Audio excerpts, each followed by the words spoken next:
Oh, wait, are we on now? Hey, Doug Lesmerises, welcome back to Kings of the North. My wife is downstairs being like, the show's not on. Mike, are we on right now? Mike, I think we're on now. I can see. I think we're good. Yeah, I think we're good now. I don't know what happened. Look at that. Look at these loyal people. Yeah. Oh my God, you should have heard. I just did 4 minutes of fire on this show. This is the best 4 minutes in show history. I can't replicate it, so I'm not even going to try it. Let's just move on to Luke Fickell and Jonathan Smith. All right, we apologize. Minor technical difficulties. Thanks to everybody for being here. John is here, and Adam is here, and my wife is here, and everybody is here. Doug Lesmerises back on Kings of the North. Landis will be along shortly. I think he's on a beach somewhere, but we recorded ahead. So we're going to give you two things later in the show. One is a KOTN showdown between Wisconsin and Michigan State. We do the showdowns. Who would you rather be in 2025? We're going to talk a lot about the Spartans and Badgers. And I've given up on trying to keep that nice and tight. We just talk ball. And I guess I don't need to apologize for it. You're here for us to talk Northern ball. So we're doing that. The second thing is, in the middle of the show, we talk about, based on Jonathan Smith going from Oregon State to Michigan State, based on Luke Fickell going from Cincinnati to Wisconsin, how our 28 Northern head coaches got to where they are. And were they good hires when they were made? Were they reasonable? I see why the administration made that hire. What was their background when they got hired? And we're trying to figure out, like, some of these sideways moves, these up moves. Do you hire an assistant? Do you hire another head coach? We have some numbers on that. We want you to understand your head coaches a little bit better. So we dive into that. So that's the back 2/3 of the show. And that's ball. And that is what we do here. And Landis is going to be here because you don't want 90 minutes of this. I'm going to talk about lawyers for like 12 minutes. And I don't want to talk about them at all. I'm actually going to talk about lawyers for 12 seconds. I'm going to talk about how the lawyers affect you. The House settlement came down on Friday and changed the fabric of college sports forever. We knew it was happening, and it was one of those news events again where it's like, hey, everybody knows this thing is going to happen. It happened, but then we also have to sort of act like, oh my gosh, this thing happened. Well, we knew it was going to happen. But now it's real. And we're going to pay college athletes directly for the first time ever. But I want to talk about it from the standpoint of you and how that affects fans, because there's been obviously some very good reporting on this. We've heard from lawyers. We've heard from administrators. We've heard from coaches. We've heard from personnel directors and their anonymous quotes. We've heard from conference commissioners. We've heard from players along the way. We don't hear from fans. And I think it is time to make fans the number one focus. And I don't want to pander to you guys, but I want to talk directly to you guys, because if you weren't here, this wouldn't be anything. And you guys stuck around. If you're watching live on YouTube, you stuck around and you thought, what is going on? But I'm going to stick around anyway. I have like 5 or 6 things I want to say quickly so we can get to the ball talk. The first thing is this. The issue in the history of college sports has been players and athletes and student athletes. That phrase, they like the little hyphen, and their role in the sport. And are they being taken advantage of? Are they compensated fairly? Free market? Why don't we pay these guys? Are they being paid under the table? That was the number one conversation in college sports. Are players being taken advantage of? Are they being denied something? And that conversation is not 100% fixed. It is not a perfect storm. It's not a perfect new wave of doing this, right? But I do think Adam's saying a prediction of winning and losing programs due to the House settlement would be an interesting discussion. We can talk about that. I'll try to touch on that very briefly here. I think we're out of the business of athletes being taken advantage of. And now we're talking about, well, could they make it more if you did this? Well, should they collectively bargain? Well, what about their rights? There's $20.5 million for every athletic department to pay players directly, and they have to figure out how to do it. But I think the conversation now moves. The number one most taken advantage of group in college sports right now is no longer athletes. It's fans.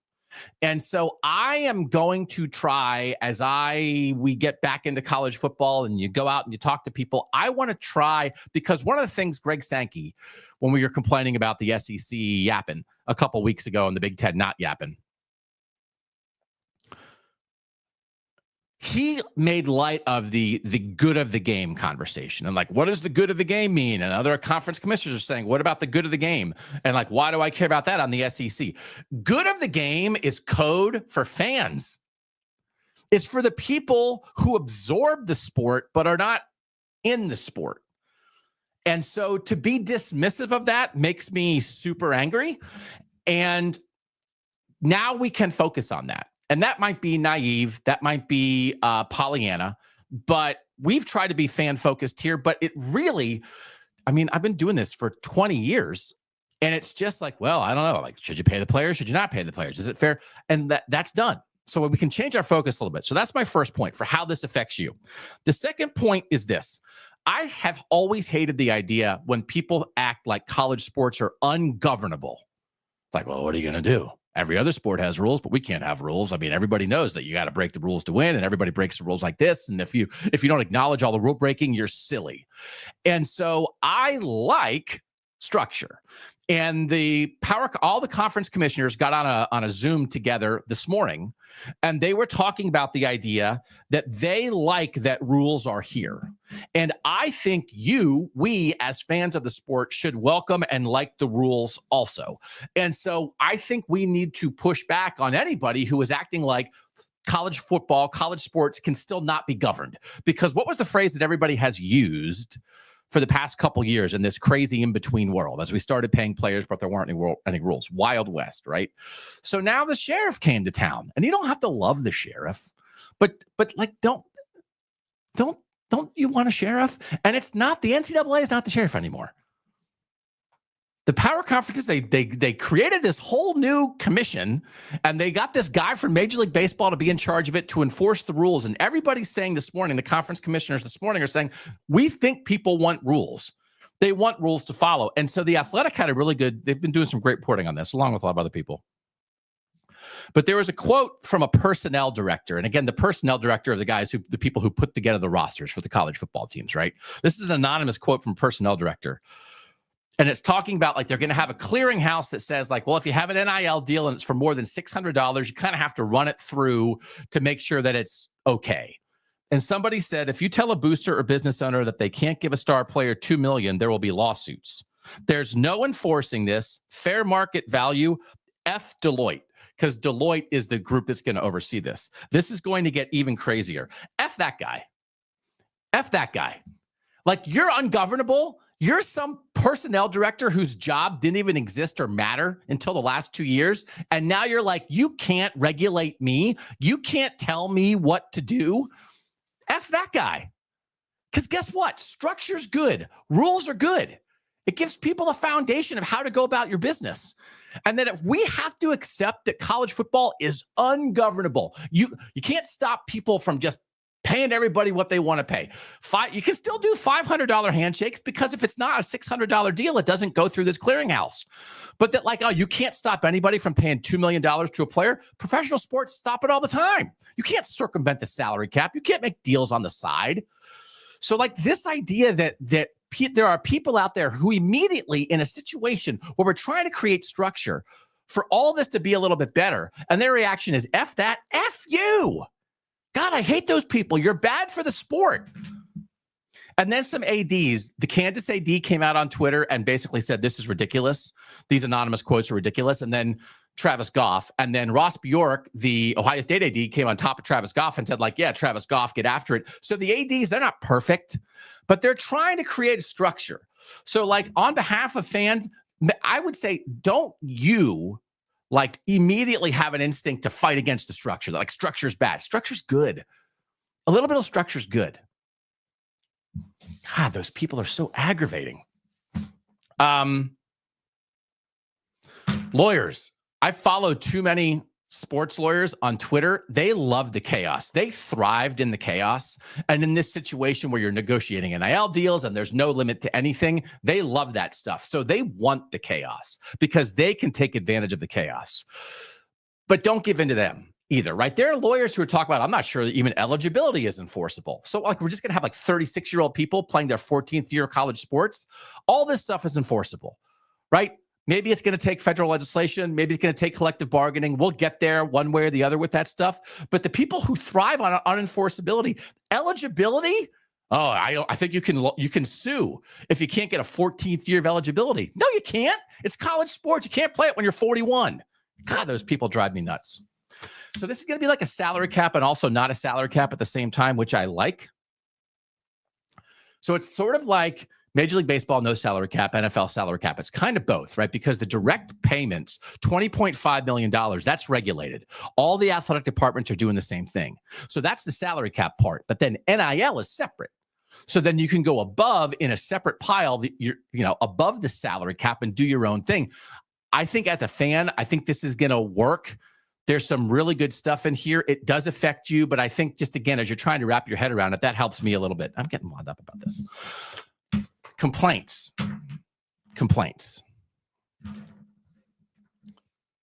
It's going to be tough for administrators to figure this out. That's not our problem. Figure it out. You're paid to figure it out. Coaches are losing some control a little bit. Not our problem, coaches. Figure it out. You get a lot of money. Athletes who want like ultimate freedom and ultimate money, and we want 2 transfer portal windows, and I want to be able to like make an NIL deal and then back out of the NIL deal and keep the money. That's not our problem. Figure it out, right? There's a lot of stuff that, why do we care? A lot of the things that you are the main discussion points around this, why do we care? Figure it out. There's no more sympathy. We don't have to have sympathy for the people involved because people are being compensated. There's more than enough money out there. Figure out how to spend it. It's not our problem. So what is the issue, right, is creating hope, opportunity, and relevance for fans about their team. So like, this is where the focus needs to go. Like the minutia, we get dragged down in the minutia of this stuff. It's not the deal. It's not the deal. So like, I don't feel bad for anybody. No sympathy, only for fans. The other thing I want to do, this is so much better than when like a year ago, athletic departments were like, hey, can you send us $15 for our NIL? And it's run by some collective being run by like a former rogue booster that now is in charge of all of our money. And if you as a fan don't send us $20, we might lose. We're going to go 4-8 this year if you don't send us $100. That was ridiculous. So that's over because the world where the athletic departments were making gazillions off the TV deals that screwed up conferences, that screwed up start times, it had a real effect on fans. They're making all this money, but they can't spend it. And now they're begging you for money so they can pay players is ridiculous. That's dead. Now there's still NIL, but they can't cry poor because there's $20.5 million that they have to pay out. So like, goodbye to that era of begging fans to support. Oh, sorry. Don't you have like $50 million? Like, yeah, we do, but we're not allowed to give the players any of our $50 million. Can we give them your $7.50? Can you not go out to lunch today and send that to us so we can buy a cornerback? Remember those days? At least that's dead. And then the last thing is like, so this $20.5 million, that's the direct payment now, right? You don't have to do that. That's the most you can do. And most programs are saying, yeah, we're doing that. If your school can't do that, and schools might have to increase student fees, there are like Louisiana, I think, is going to like up its tax on sports gambling and then use some of that tax to give to athletic departments. Like they're going to be scrounging for money in a million different ways. But it's also going to create, I think, some categories here.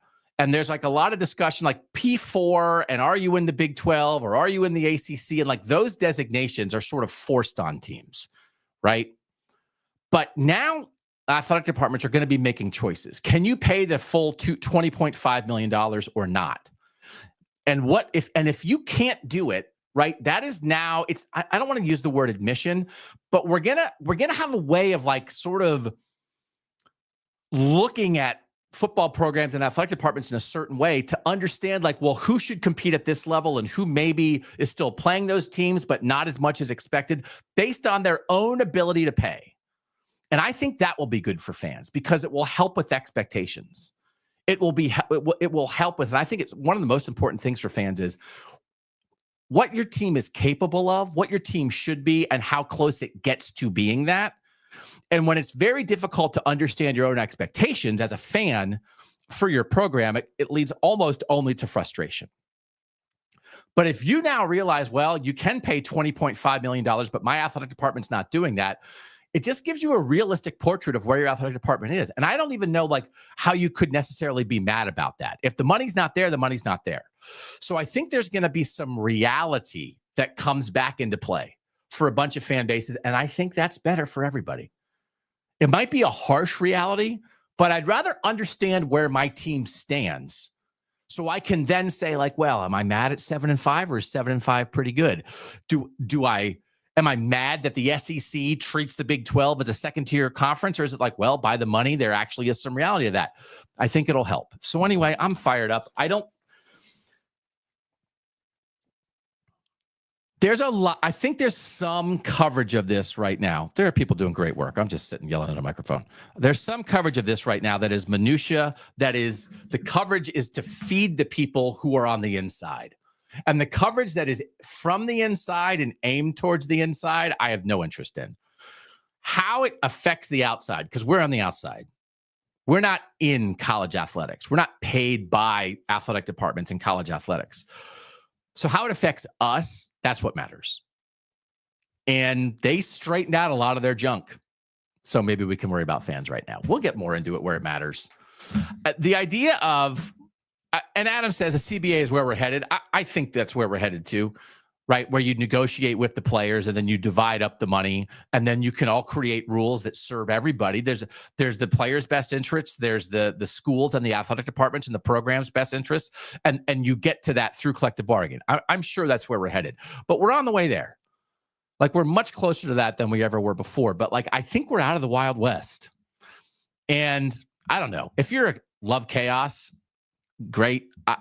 I don't love the chaotic part of college football. So anyway, let's talk about ball. When we come back, how your head coaches got to where they are, what we think of that, what were good hires, and then after that, Bill and I diving in hard on Michigan State, Wisconsin. Then I'll come back to wrap this up at the end. I think we're doing playoff picks on Wednesday. We've only done playoff predictions once so far this year. This will be like our post-spring practice, post-spring portal. I think we're doing playoff picks on Wednesday, an evolution of thinking, super important, and we'll have another KOTN Showdown. But for now, quick break. When we come back, your head coaches, how they got where they are, next on Kings of the North.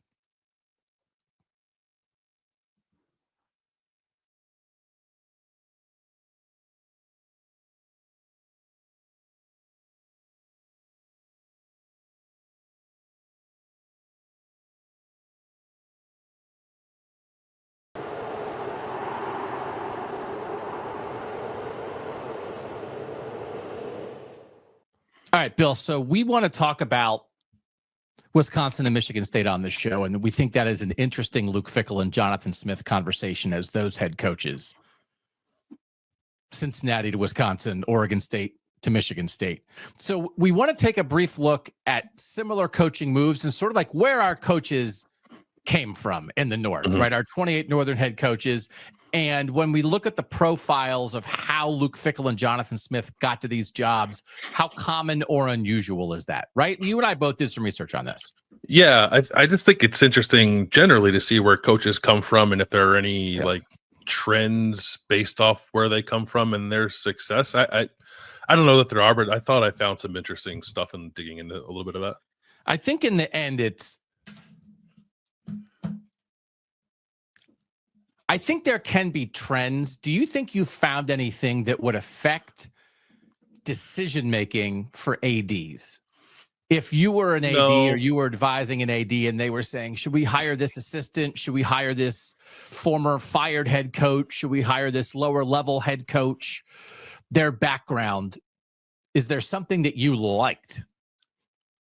No, it's hard because you could, I think, easily be swayed into believing that it makes more sense to hire like a hot assistant or like whether that's someone in your program or not.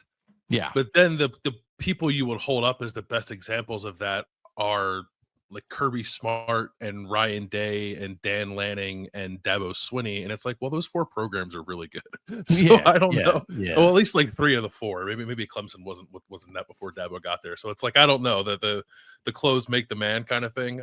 I think in some of those cases. So no, I don't think there's anything concrete that I would say like, yes, this is definitely the right way to do it. there's sort of there are successes and failures for like sort of any profile of candidate you want to find. Yeah. Can we play a game before we get into the research? Because we don't want it only to be homework time on KOTN. We want it to be game show time. So you want to play a little game show? Game show start? Let's do it. Yeah. So this attempted exercise is our 28 Northern head coaches. As we look back on it, but not really taking what happened into account, just the hire at the time, the background of the coach at the time. Did we like the hire in retrospect? And we're not going to pretend that we had super strong opinions on when Chris Kleiman got hired at Kansas State. Be like, oh man, I remember just sitting on my couch being like, what a terrible hire by Kansas State, or they nailed it. I love that hire. So it's a little retrospective and reflective, which is hard to then not take the results into account, but we're going to do it anyway. We can do it, right? We can do it. We can do whatever we want. It's our show. Yeah. Okay. Let's start in the Big 12, our teams. And we're just going to say reasonable hire, or at the time of the hire itself, would there have been questions about, I don't know about this. I think they could have done better. Okay. So we're going to see how many of our 28 would you say, I think they could have done better in the moment. All right. Kansas with Lance Leipold. Good. Yeah. Kansas State, Chris Kleiman. Yeah. Good. Excellent. Good. Colorado, Deion Sanders. Good. Iowa State, Matt Campbell. Good. BYU, Kalani Sitake. Good. Yeah. Utah, Kyle Whittingham. I mean, at the time, replacing Urban Meyer, I don't know. Maybe you questioned it some, but it's hard for 20 years to say it wasn't good. You know what? I got a bone to pick with the Utah administration. What were you thinking? Yeah. Although I'm sure part of what they were thinking 2 decades ago was, we got this hotshot guy who was awesome here. Urban Meyer was 22-2 in 2 years at Utah and helped the greatest 2-year run in Utah history, but used Utah as a stepping stone. And I'm sure they were looking for somebody with some more roots, so they promoted from within. And then guess what? It worked gangbusters. The guy with roots has been incredible, has been regularly ranked among the 10 best coaches in college football, and never left. Never was looking to use Utah for a stepping stone. I knew that Whittingham was already at Utah when Meyer got there. I did not know that Whittingham has been at Utah since 1994. That's a long time. It was a reaction. It was great. We want roots because you get burned. You feel nobody, even when you understand what you are as a program, it's not that fun to feel like a stepping stone. No. You want to feel like you are a goal. And so we're not going to bend ourselves into pretzels to retroactively question the hiring of Kyle Whittingham in the shadow of the Urban Meyer departure. So we're good. Yeah. West Virginia, Rich Rodriguez. Questionable. Okay. I like it. You're questioning. I figured you'd say that. Cincinnati, Scott Satterfield. Okay. We don't have to do that. You just say questionable. I think that's an obvious one. So we've got 1.5 out of 8 in the Big 12. Okay. Mm-hmm. Syracuse, Fran Brown. I think I probably did. I questioned it a little bit. Yeah.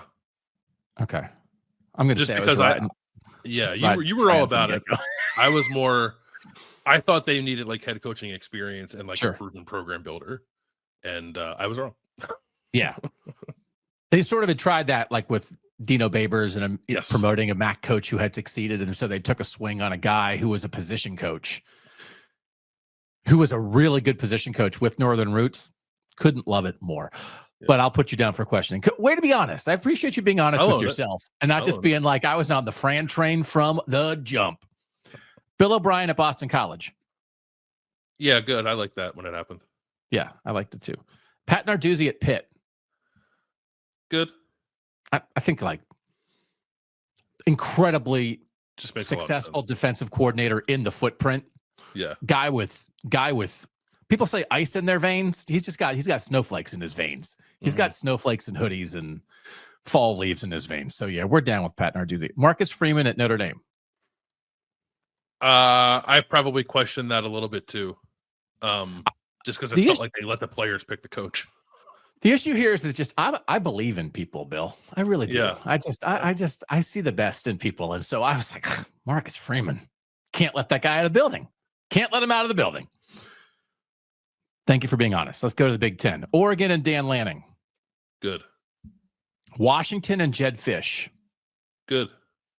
Okay, I'll put a question mark here. Your question mark was, is he going to stay? But the fact that he was successful at Arizona and now let's go be successful at Washington. But I was maybe a little, I'm not sure about it. But they get a guy with head coaching experience to replace a guy who made the national title game.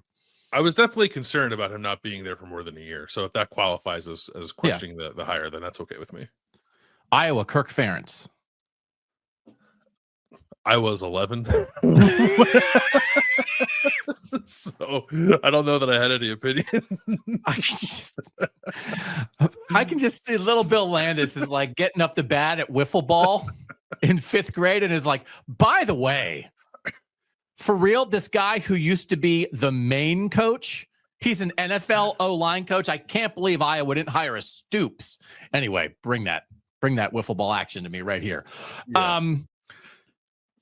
Scott Docterman has written in recent times a great piece on the hiring of Kirk Ferentz at Iowa, and Bob Stoops was kind of like the guy that was out there and was, he's an alum and he's interested. But Iowa was a little slow on the draw, and then he went to Oklahoma, and then they were like, Ferentz is our guy. So they zeroed in on it pretty quick. I don't know. I'm not exactly sure this is what the exercise is to be like the most questionable hires of 1999 here on KOTN. So we'll just say that was good. PJ Fleck at Minnesota. Good. Yeah, I think I liked it. That was still in that era, and not that we're completely out of the era, but of are you kicking butt in the MAC and you're ready to jump to a mid-tier Big Ten school or mid-tier ACC school? Let's do it. So I don't think I'd be questioning that. Matt Rule at Nebraska. Yeah, I thought it was pretty good when they made the hire. Yeah, I think a lot of people were excited. Yeah. David Braun at Northwestern. I didn't love it, but I sort of understood it. So I would say fine, maybe. It's hard. I think you can answer. I'll put it in the questionable pile because you understood in the moment a surprise firing. There's desperation to have somebody who is in the building, but yet is not associated with any of the hazing allegations because he had just been hired. So he was there, but he had not been around for any of the stuff. He fit a very specific niche, and you got it. But would David Braun's background lead you to believe that he should be the head coach at Northwestern? I mean, probably not. Right. No. And then he was great in year one. And then he was more than you ever could have hoped for in year one. So this is not a criticism of David Braun. It's would Northwestern hire, is David Braun, that background, that guy, the best Northwestern could do as a head coach? Under any kind of normal circumstances, no. So I'll put it in the questionable pile. Makes sense. Brett Bielema, Illinois. Love it. Bring him home. Bring him home. What are we doing? Love it. Purdue, Barry Odom. Okay, maybe a little questionable. Only because I wanted to see. I thought Purdue was going to go back to its offensive mastermind head coach roots, and it didn't do that. So you want to put it on questionable for you? I'm okay with it. No, I would say okay. I would say okay. Okay. Yeah. Wisconsin, Luke Fickell. I really liked it when it happened. In the moment. Yeah, that's what it's all about. Michigan State, Jonathan Smith, in the moment. Yeah, good. Love it. Indiana, Kurt Signetti. Good. Early adopters here, all for it. Mike Loxley at Maryland. Yep, good. I thought Maryland guy through and through. Success at Alabama. Had sort of been a head coach before and not had success, but had figured it out and had really been a very good assistant coach in college football for a long time. Totally get it. Rutgers, Greg Schiano. No brainer. Michigan, Sharon Moore. I was a little questionable on that one, I think. The idea of, is that the best they could do? I mean, they're coming off a national title. if you had gone and said, like, we just want to have a guy with head coaching experience who maybe he's not on the Harbaugh tree, but plays a similar physical style or whatever, like you could have done that. Even if you're not against it, I think questioning it is reasonable. Ryan Day at Ohio State. So it's a similar situation, but I was like pretty into the idea of Ryan Day because that was at the peak of Lincoln Riley at Oklahoma, and Gene Smith every time he could compared Ryan Day to Lincoln Riley at Oklahoma, succeeding Bob Stoops. So I was just drinking that Kool-Aid. So I was not so much questioning putting a guy who had never been a head coach before in charge of Ohio State. Is it fair to put Sharon Moore on a questionable list, but not Ryan Day on a questionable list? I think it's so. I would say yes, maybe only because you could draw a sort of straighter line to the tangible impact that Ryan Day had on Ohio State as an assistant coach more so than I think you could do for Sharon Moore. I mean, I do think Sharon Moore, what he did on the offensive line, he was part of that when Harbaugh flipped to the assistant coaches and reinvigorated the program in a lot of ways. Mm-hmm. I think they're similar enough. We should put them in the same category. We're not doubting it, but I think, could you have done something different and had good options? Yes, you could have in both circumstances. Sure. So, and then Penn State, James Franklin. Yeah, I liked it when they did it. Yeah. 8, 9, 10, 11, 12, 13, 14, 15, 16, 17, 18, 19, 20. 1, 2, 3, 4, 5. So we have 20 that we just it's nailed it. Don't doubt it. Mm-hmm. Ohio State and Michigan, it's not the same thing that we're talking about. So we can slide those over. So that would be 22. Fran Brown and Marcus Freeman. I don't know if you really in your heart, I might give you a break. We'll just pretend you didn't say that stuff before. The bottom line is this, right? So the 8 on our list originally who were maybe questionable at the time. West Virginia and Rich Rod, that's you. Cincinnati, Scott Satterfield, that's both of us. Syracuse, Fran Brown, you. Notre Dame, Marcus Freeman, you. Washington, Jed Fish, me. Northwestern, both of us, but understanding the circumstance. And then the Ohio State, Michigan thing. Bottom line here. I think you could argue 27 of 28. I get it. When they announce it, you at least see it. And maybe it's a swing, like Fran Brown's a swing. Maybe it's kind of a circumstance that you're for or against, like Rich Rodriguez at West Virginia, but you certainly understand the reasoning. It's not inexplicable, right? Mm-hmm. David Braun, circumstance, a lot of it. Marcus Freeman, you certainly understood it. Marcus Freeman really very much in the same category of Sharon Moore and Ryan Day. They're in the building, they're successful, but could you go get an experienced head coach when these guys have never done it before? And these are arguably the 3 biggest programs in the North, and they all promoted an assistant from within. So I think all of that, it's more philosophical, but I don't think any of the 3 are I can't believe they did that. So I think maybe the only one where in the moment you would have a lot of questions is Scott Satterfield, who left Louisville, I think maybe before the posse came to get him to slide to Cincinnati, which the point is, congrats to the North. Kind of have a handle on this, yes? Yeah, I think the processes from almost all of them make sense, which is a thing that I tend to get hung up on. That's part my concerns about Marcus Freeman had nothing to do with what I think of Marcus Freeman as a coach. Is just was that the best process to find Notre Dame the best coach possible? And it seems like it probably was, but in the moment I don't know that it felt like that. And I would say that maybe the same thing about Ohio State, to be fair, and Michigan as well. But it's not like the decision in any of those 3 circumstances was totally out of bounds. And a lot of the other ones were totally sensible, if not sort of excellent processes to land where those programs landed. And I think in the end, it's certainly much less about background and much more about process. Mm-hmm. And does the school have a set of things that they're looking for? Do they do due diligence and interview a bunch of good people in the process? And when they explain it, can you see the reasoning? And so who are we to say, I can't believe they hired a guy with no head coaching experience. I can't believe they hired a guy who got fired 5 years ago. If it feels like they had a good idea in the process of what they wanted and then they got it. And so I think we are pretty good across the board. In the end, then, current 28 head coaches in the North. 13 were head coaches were hired from being existing head coaches.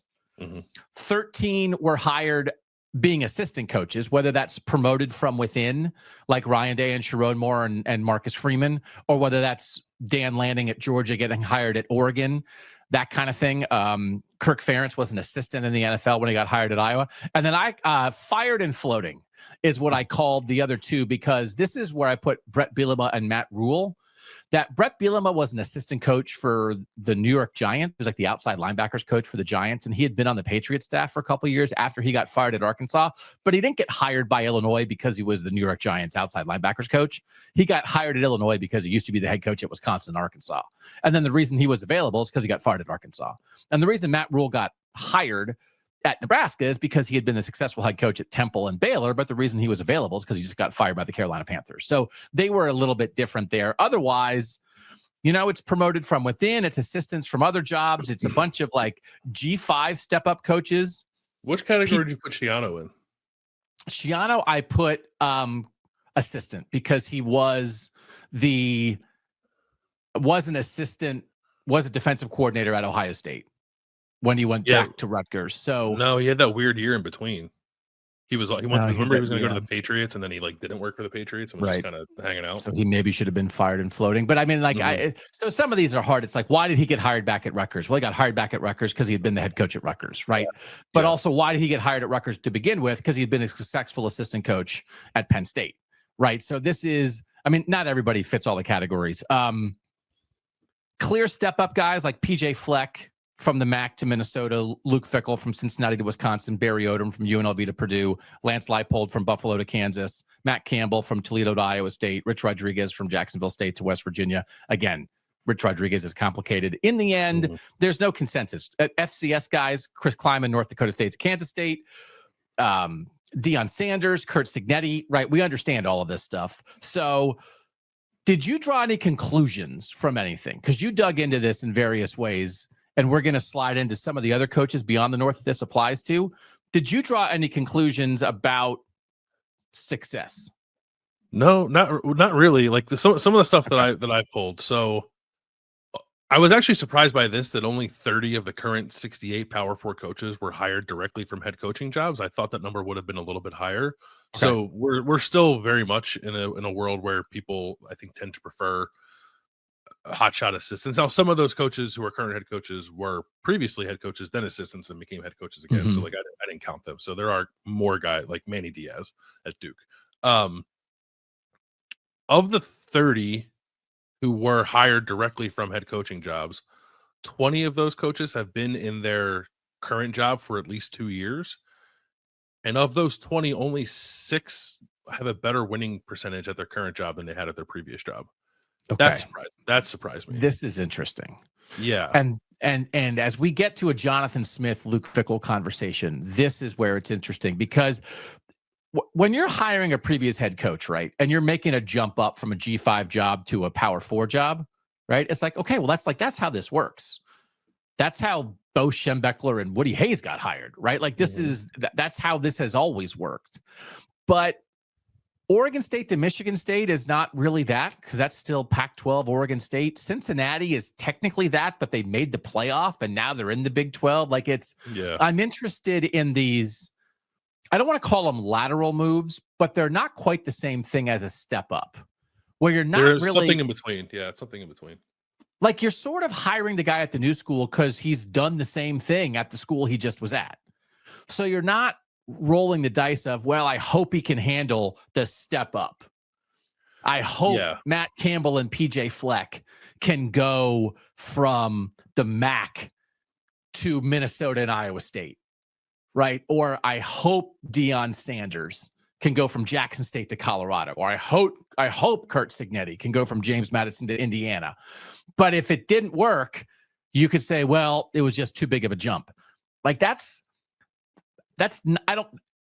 jump is not the deal with Fickell and Smith. And then it's not the deal with some of the other guys that Josh Heupel or Mike Norvell, or like, it's a move up, but I don't think it's a slide more than a jump. I don't know. Am I couching some of your research the right way?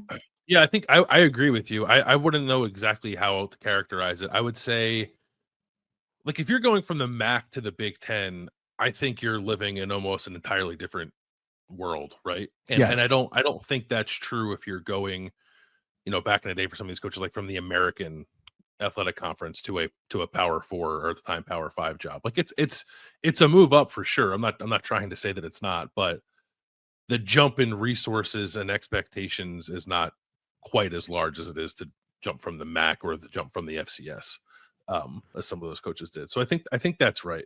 Obviously, it's all elevating, and it's a matter of degree. But I would agree with you that the degree to which some of these coaches elevated is a little less than like a Fleck or a Matt Campbell. And so it's a little bit more of instead of up, it's not exactly sideways. It's not straight up. It's a hill, right? A little It's bit of an slant. upward plane. Yeah. You've been to the hotel in Vegas that's a pyramid, right? I've seen it. Yeah. Luxor. Yeah. Luxor.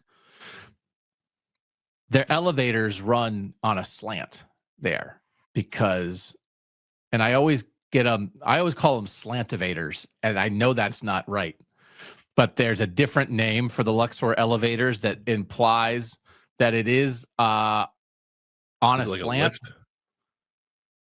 Inclinators. They're called inclinators. Inclinators.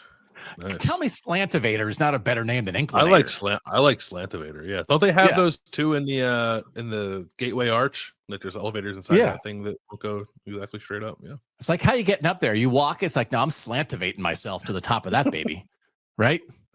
So it's you get up. No, you're getting on the slantivator, right? You're not on the same floor, but you're not getting in the elevator. You're getting on the slantivator. And when you get on the slantivator, what you're saying is that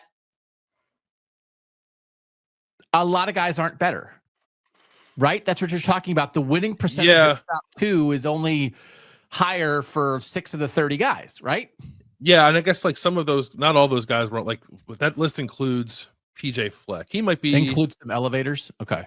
Yeah. Well, I'll just give you the 6. So the 6 are Jeff Brom from Purdue to Louisville, and you can tell me if you think that's a slantivator or an elevator. That's so Jeff Brom from Purdue to Louisville. Slant. Yep. Yeah. Sonny Dykes from SMU to TCU. I think that's a slant. James Franklin from Vanderbilt to Penn State. That's hard because it's like Power 4 to Power 4, but it literally is from the very bottom to this top 10. Yeah. So that's probably more of an elevator, but also it still fits the definition. Yeah. PJ Fleck from Western Michigan to Minnesota.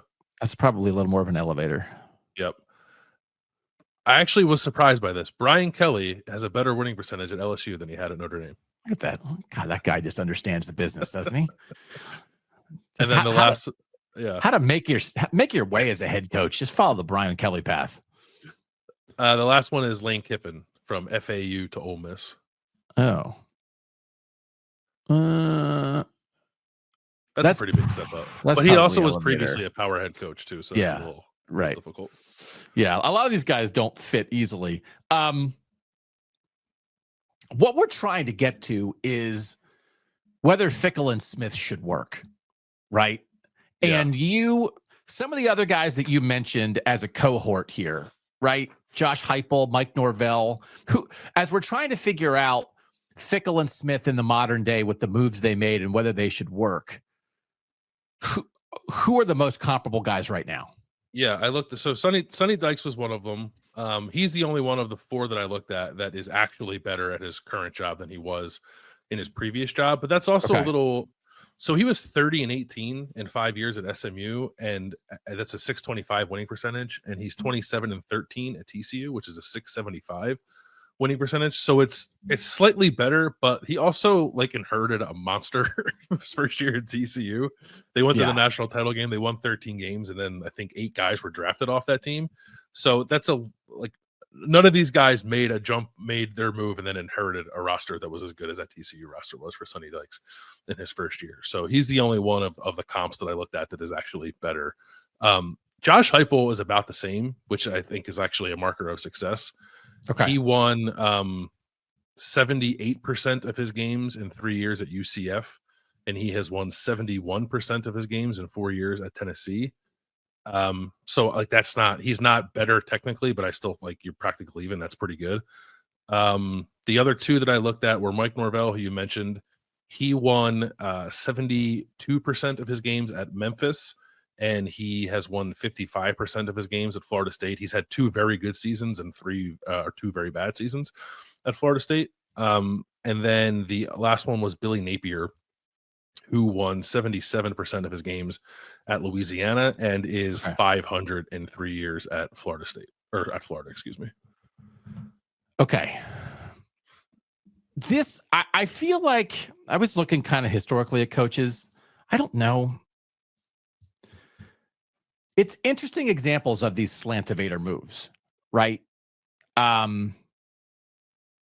think I'd make a slantivator hire. Like, I don't think we're trying to talk ourselves out of a slantivator hire, but I think and I'll stop saying slantivator because I'm sure I can hear the word grinding on people's ears. Stop saying that word. But that type of hire, somewhere between a jump and a lateral move, makes so much sense. I think there's almost an assumption of success. And to me, the exercise here is not to say you shouldn't do it or it was bound to fail, but maybe it's not as much of an assumption of success as you would think. Is that fair? Is that the point of what we're talking about? Yeah, maybe. I guess I could see that. The one thing, as I was like looking at the comparisons, and it's like we'll get back to a Phil Longo conversation with Luke Fickell, is like all of those guys sort of brought their infrastructure with them to their new jobs. And Luke Fickell largely did, except for making a huge out of left field swing with his offensive coordinator to totally change the offensive identity of the program that he inherited. Like none of those other guys tried to do that. They've all, with the exception of Heupel, really, Heupel has had the same defensive coordinator since he's been in Tennessee and has had only 2 offensive coordinators since he's been in Tennessee. So he's had actually really strong kind of coaching continuity. All the other guys that I mentioned have run through different coordinators, so it's not like they're immune to it, but they have managed to find, for the most part, some better success than Fickell, because Fickell like really stepped out of the lane and made a offensive coordinator hire that no one saw coming.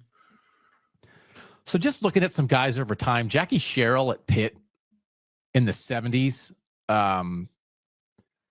finishing the top 10 4 out of 5 years at Pitt, which is, again, kind of like, how awesome is that? And then left to go to Texas A&M, was at Texas A&M for 7 years, then kind of resigned over some NCAA stuff, and then was at Mississippi State for 13 years. So you think about that. He's not the national championship coach at Pitt. We'll talk about that guy in a second.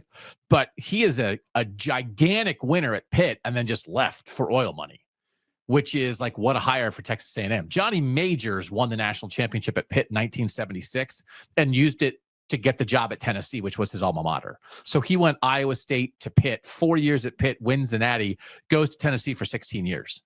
So like that's another one. Then that gets forced out at the end at Tennessee and comes back to Pitt for 4 years and then isn't very good at the end at Pitt. But like that's an interesting, imagine that type of move today, right? And like Fickell's almost that type of move. He didn't win the national championship, but he made the 4-team playoff. And then Pitt to Tennessee, Cincinnati to Wisconsin. It's not a direct comparison, but it's not totally different, is it? No, I don't think so. I think it's pretty similar. Yeah. Bobby Bowden went from West Virginia to Florida State and then made Florida State what it is. Bear Bryant, Maryland, Kentucky, Texas A&M, Alabama. Brian Kelly, Cincinnati, Notre Dame, LSU. Nick Saban, Michigan State, LSU, and then Bama, of course. Lou Holtz, just kind of through the years, North Carolina State, Arkansas, Minnesota, Notre Dame. Then after Notre Dame, a couple years off, then South Carolina. Steve Spurrier, Duke to Florida, going back to his alma mater, winning a national championship there. Dennis Franchione, TCU into Bama, then left Bama for Texas A&M. Rich Rod, West Virginia to Michigan. And then I think maybe like the most successful slant move in modern times, Bobby Bowden's obviously really good, is Mac Brown. UNC to Texas. 10 years at UNC. His first 2 years at North Carolina, he won 1 game each year. His last 2 years at North Carolina, he won 10 games each year. And then got hired at Texas, won a national championship, was awesome for a decade there, and then kind of leaked for the last 5 or 6 years, then went back to North Carolina for 6 years. So he wound up with 16 years at each place. It just went 10, 16, and 6. But like that's what you're looking for. North Carolina is a really good job. Texas is obviously up the hill, and then he was really good for a long time there. Yeah. So I think if I was an AD, as much as I wouldn't only think about a style of hire, I think this would be the type of hire that would get me the most excited. It's not an assistant who's never done it. It's not a head coach who's only won at smaller levels and can he handle the jump up. It's a coach who is maybe making a 20 or 30% step up, but has been good. So I think this sounds like the best hire. And then we're going to talk about whether Luke Fickell and Jonathan Smith are going to work at Wisconsin and Michigan State, right? This is what's interesting. I think it sounds like almost the home run version of the hire.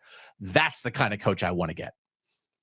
That all makes sense to me. I probably lean that way too. And I'll be curious to monitor over the next couple of years if we see any kind of shift more in that direction when like one, roster building is incredibly difficult. I think having sort of an established culture that might lessen your roster volatility would be enticing to ADs rather than like a new assistant who's never done it before and it would be trying to, build that up on their resume as opposed to having it for a number of years. I don't know. We'll have to see how it plays out, I guess. I don't know.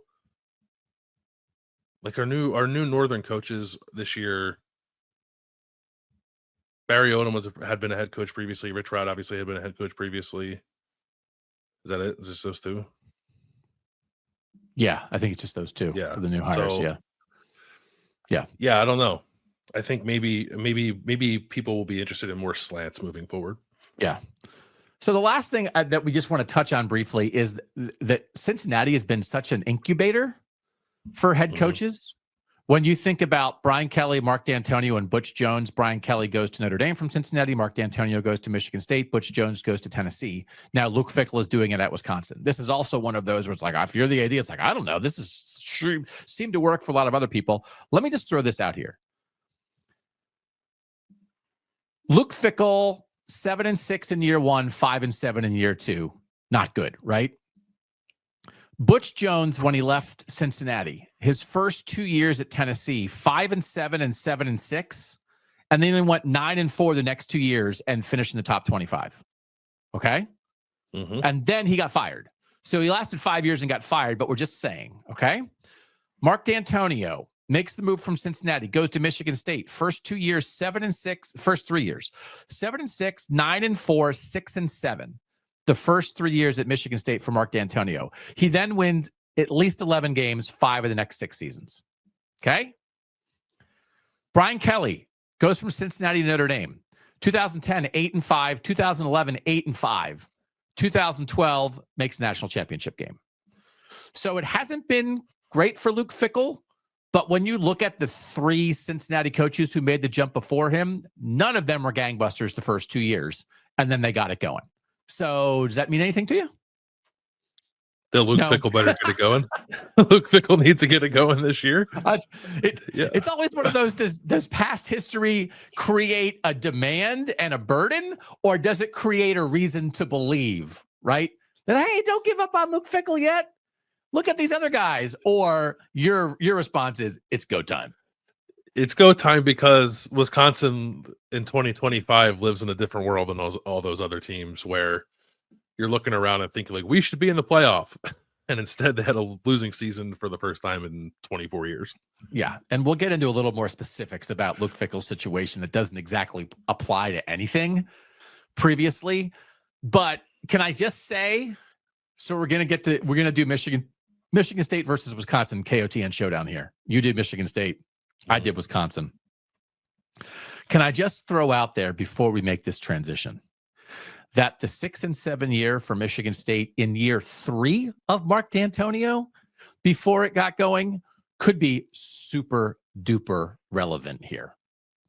I'll just say that if you want go time, if you want 2025 to be go time in Madison, Wisconsin, I may ask you if you could delay that a year.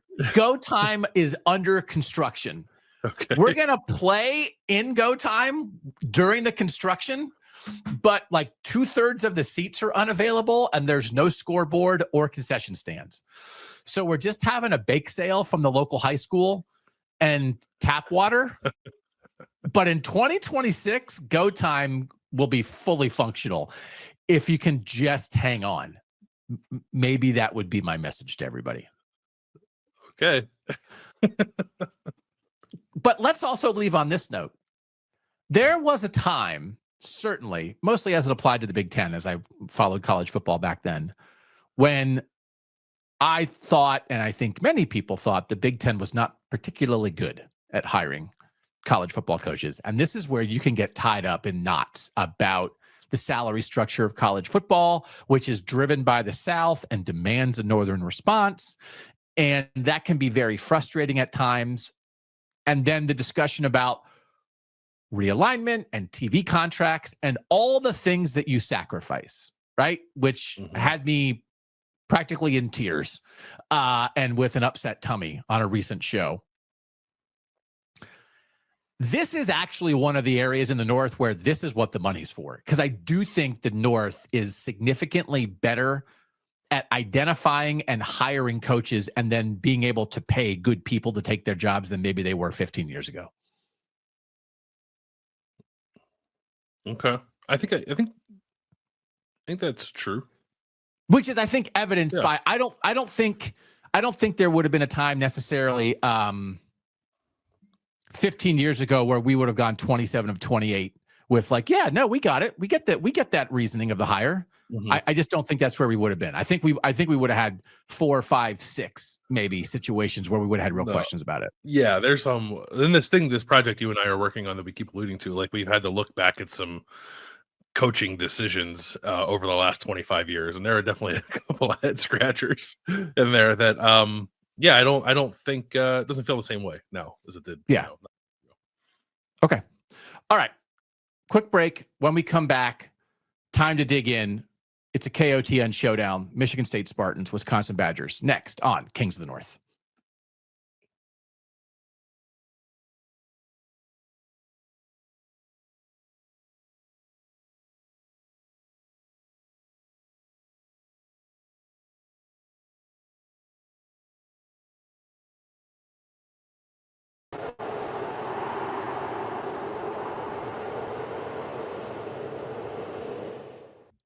Back on Kings of the North, time for another KOTN Showdown. Bill, you like these, right? You have fun? Enjoy them? I very much enjoy them. Yeah, it's a great way to learn where our teams are heading into the summer. Yeah, so we're comparing Wisconsin and Michigan State for this KOTN Showdown. I think the characterization here is two formerly big-time, not that long ago, big-time Big Ten teams who were in college football playoff contention, who are in holes. They both were 5-7 last year. They both have projected win totals this year of 5.5.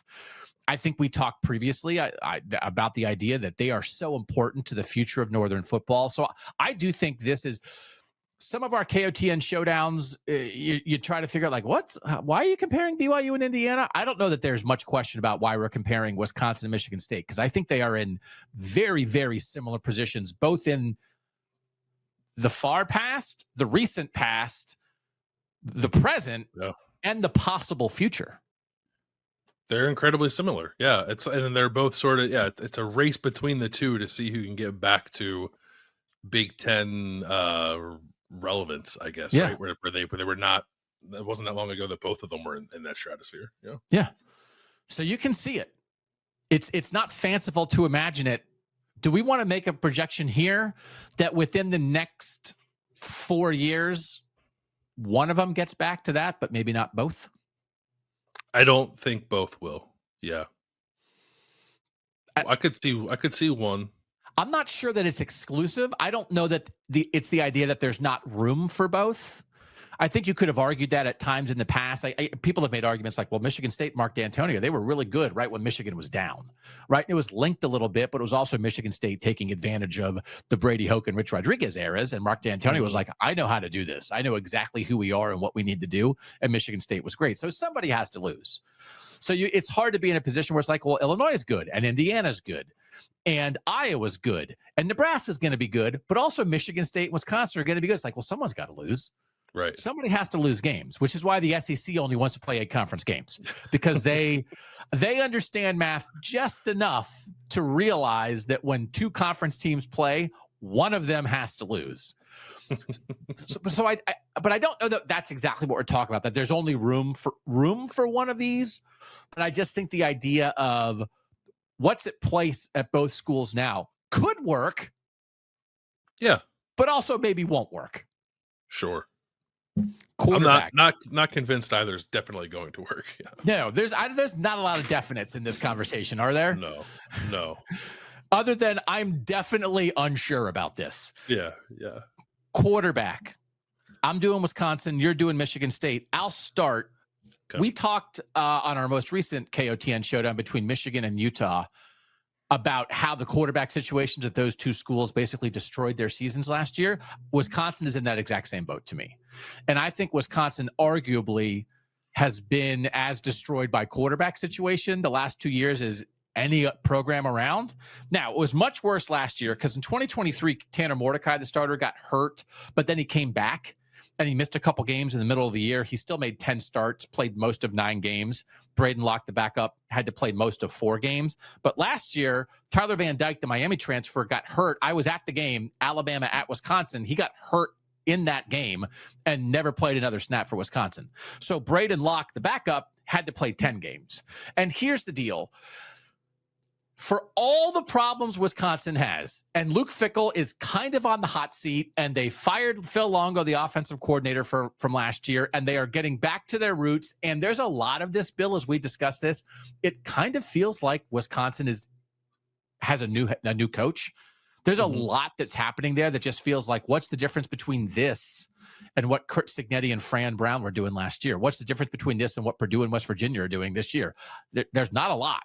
It is such a change back, but a change away from what they did the first 2 seasons, right? I mean, there's a philosophical undertaking and a roster shift here that almost puts them in the first-year head coach category, which I'm sure Luke Fickell would be in favor of, because he's like, well, then they can't fire me. I don't fire a guy after 1 year. Right. Yeah. Luke Fickell wants to do an introductory press conference hey guys, in the spring and into his 3rd season. Yeah, that'd be a great bit, man. If I was the SID at Wisconsin, I might float that past Luke. Now, just bear with me here. 25 games the last 2 years. In the 11 games where the starting quarterback played the whole game, Wisconsin was 8-3 and averaged 27.7 points per game. In the 14 games where the backup quarterback had to start or play most of the game, they were 4-10 and averaged 19.4 points per game. So there's a little bit there of, well, the starters were healthy at the beginning of the year against the easier schedule. So this is not the end all be all, but it's something. And if you're looking for upside at Wisconsin, the idea that their backup quarterback really wasn't good enough to be a starter in the Big Ten, and that kind of blew up their last 2 seasons, that's on them. Teams have to deal with quarterback injuries all the time, but they've completely addressed that because they brought in 2 quarterback transfers because I think they were traumatized by this. So they got Billy Edwards Jr. from Maryland, the starter last year, and Danny O'Neal from San Diego State, the starter last year. Edwards is going to start this year as the veteran. Danny O'Neal was a starter at San Diego State as a true freshman last year, but they got 2. So if something happens to the first guy, they're like, well, we have a guy who's played a whole year as a starter, who has a starter idea. I don't know that he's ready, but I think it's a backup quarterback step up. And so I don't want to completely give them an out, but I think it's basically the same story as Michigan and Utah, which is like, well, your quarterback got hurt and you blew up your season. Yeah, I think it's a fair way to look at it. I don't disagree with it. I think I really hold it against Wisconsin last year that they saw what Braden Locke looked like in 2023 and thought to themselves, well, if we have to play him again, I guess that's good enough. Like they should have been much more aggressive in addressing quarterback beyond adding Tyler Van Dyke last offseason, and I understand that's difficult, but the fact that they just did it now going into 2025 sort of makes 2024 stick out even more as a bit of a misstep when it comes to addressing the quarterback room. I still don't think like the Longo thing with the offensive personnel that Luke Fickell inherited was the right thing to do. But you also, I guess, want to give them a little bit of grace given what happened at the quarterback position, especially last year. They would have been better. They would have made a bowl if Tyler Van Dyke had been healthy all year. I don't think that I think one more win gets them a bowl. One more win than that, yeah. Right. Yeah. They missed a bowl for the first time since 2001. Like, this is a huge deal how bad last year was.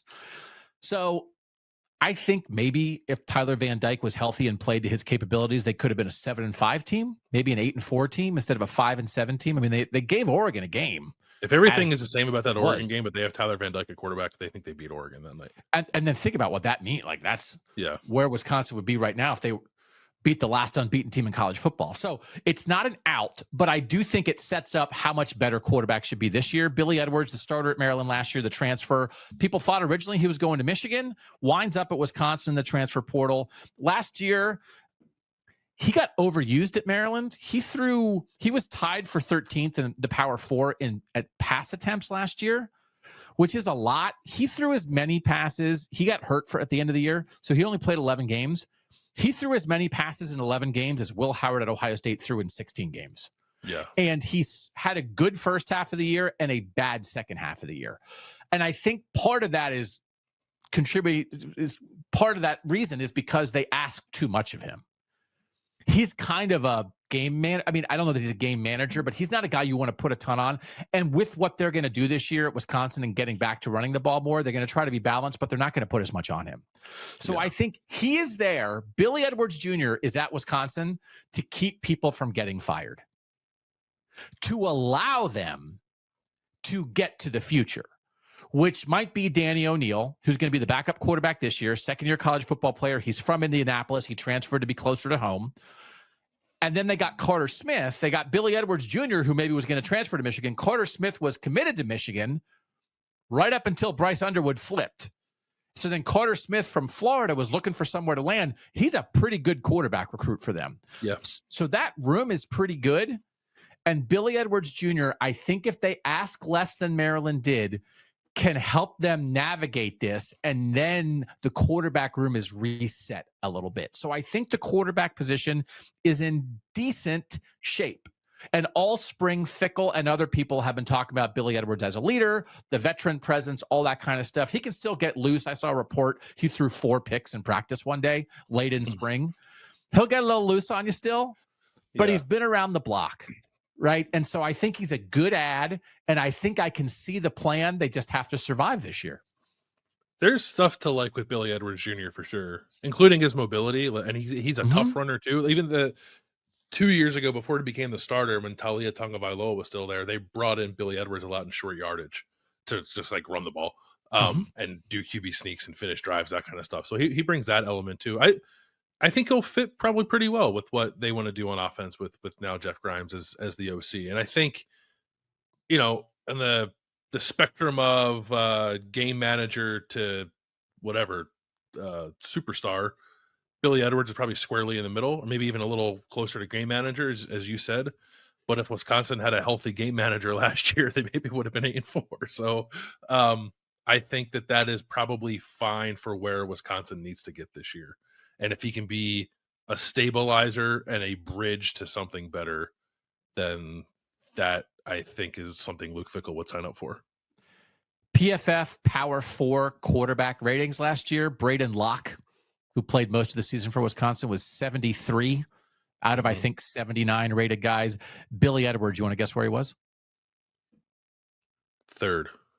No, oh God, no. 41, which is the point of. He was high at the beginning of the year. He was high. He was really up there. We were like, because he won a battle last year. We thought MJ Morris was maybe going to be the starter at Maryland last year, and Billy Edwards won that job. Credit to him as the guy in house. So I think his passing grade was like 90 through the first 4 weeks of the season. He was destroying people. And then he didn't throw a touchdown the last 5 games or something. Got it really, but he was throwing 40 passes a game. It's like, what are you doing?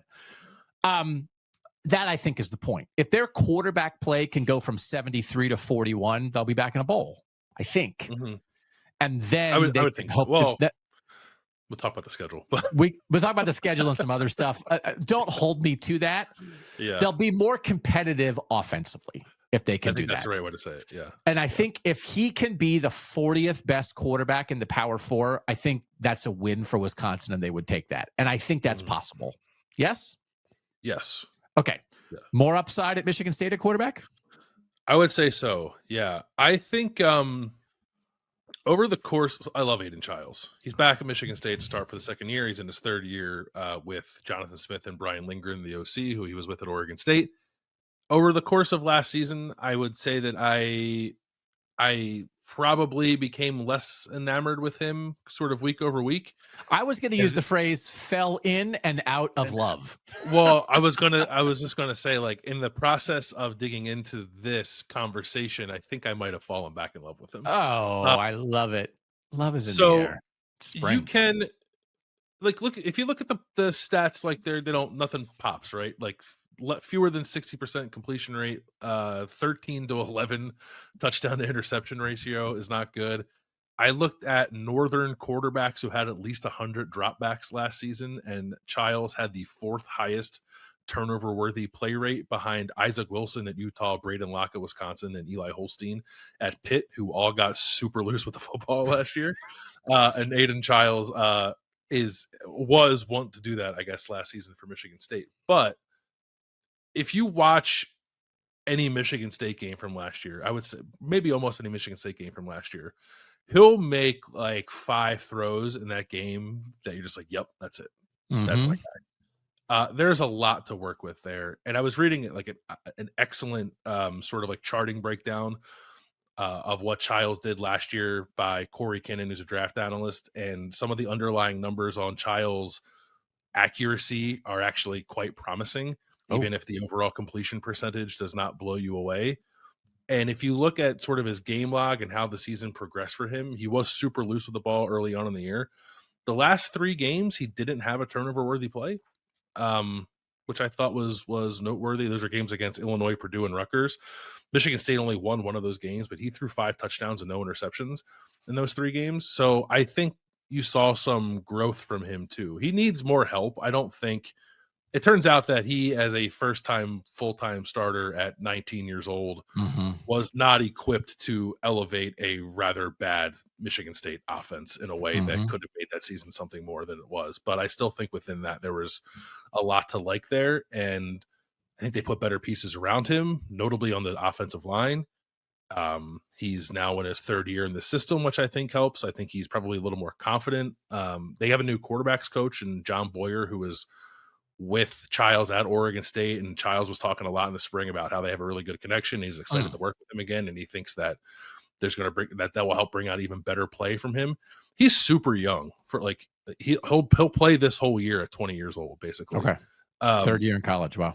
So he's just like scratching the surface, I think, of what he can become, and I think there's a real opportunity for him to make a serious jump this year. Okay, I think it's Michigan State. I think it's Michigan State. If you're like hoping for Wisconsin to get like mid-level quarterback play nationally, I think Michigan State could have like top 20 quarterback play. Yeah. Could Aiden Childs be one of the 20 best quarterbacks in college football? Absolutely. Yeah, I think he could be. Yeah. Okay. All right. We'll give quarterback to Michigan State. Skill at Wisconsin, Tawi Walker, who was their lead back last year, 17 carries a game for 79 yards, transferred to Cincinnati, but they might have the next great Wisconsin running back on the roster. Dylan Jones was the number 13 running back and number 146 player in the class of 2024. Didn't play much last year. Darian Dupree was also in that class at running back, number 29 running back, number 293 player. So they got 2 top 300 players at running back in the class of 2024. Dupree played more last year, but he got hurt during spring. He's still going to be a mix, but when he got hurt in the spring, Jones really took off, and coaches are saying great stuff about this guy. Jeff Grimes, the new OC, he runs tough, he runs aggressive, he's decisive. That's one of the biggest things with a runner. Seems like he fits the system. They're not exactly making Devin Neal comparisons. Grimes was the offensive coordinator at Kansas last year, but they know like some of this wide zone stuff. They want a guy who can make a read and be able to put his foot in the ground and make a cut and go. There's a lot of excitement around Dylan Jones. And so as they transition back to, hey, we want to get back to a little bit more of Wisconsin football, which means running the ball, they have guys to do it. So Cade Yakimelli is also in that mix. But I think between Cade Yakimelli, Dylan Jones, and Darian Dupree, they have 3 legit backs.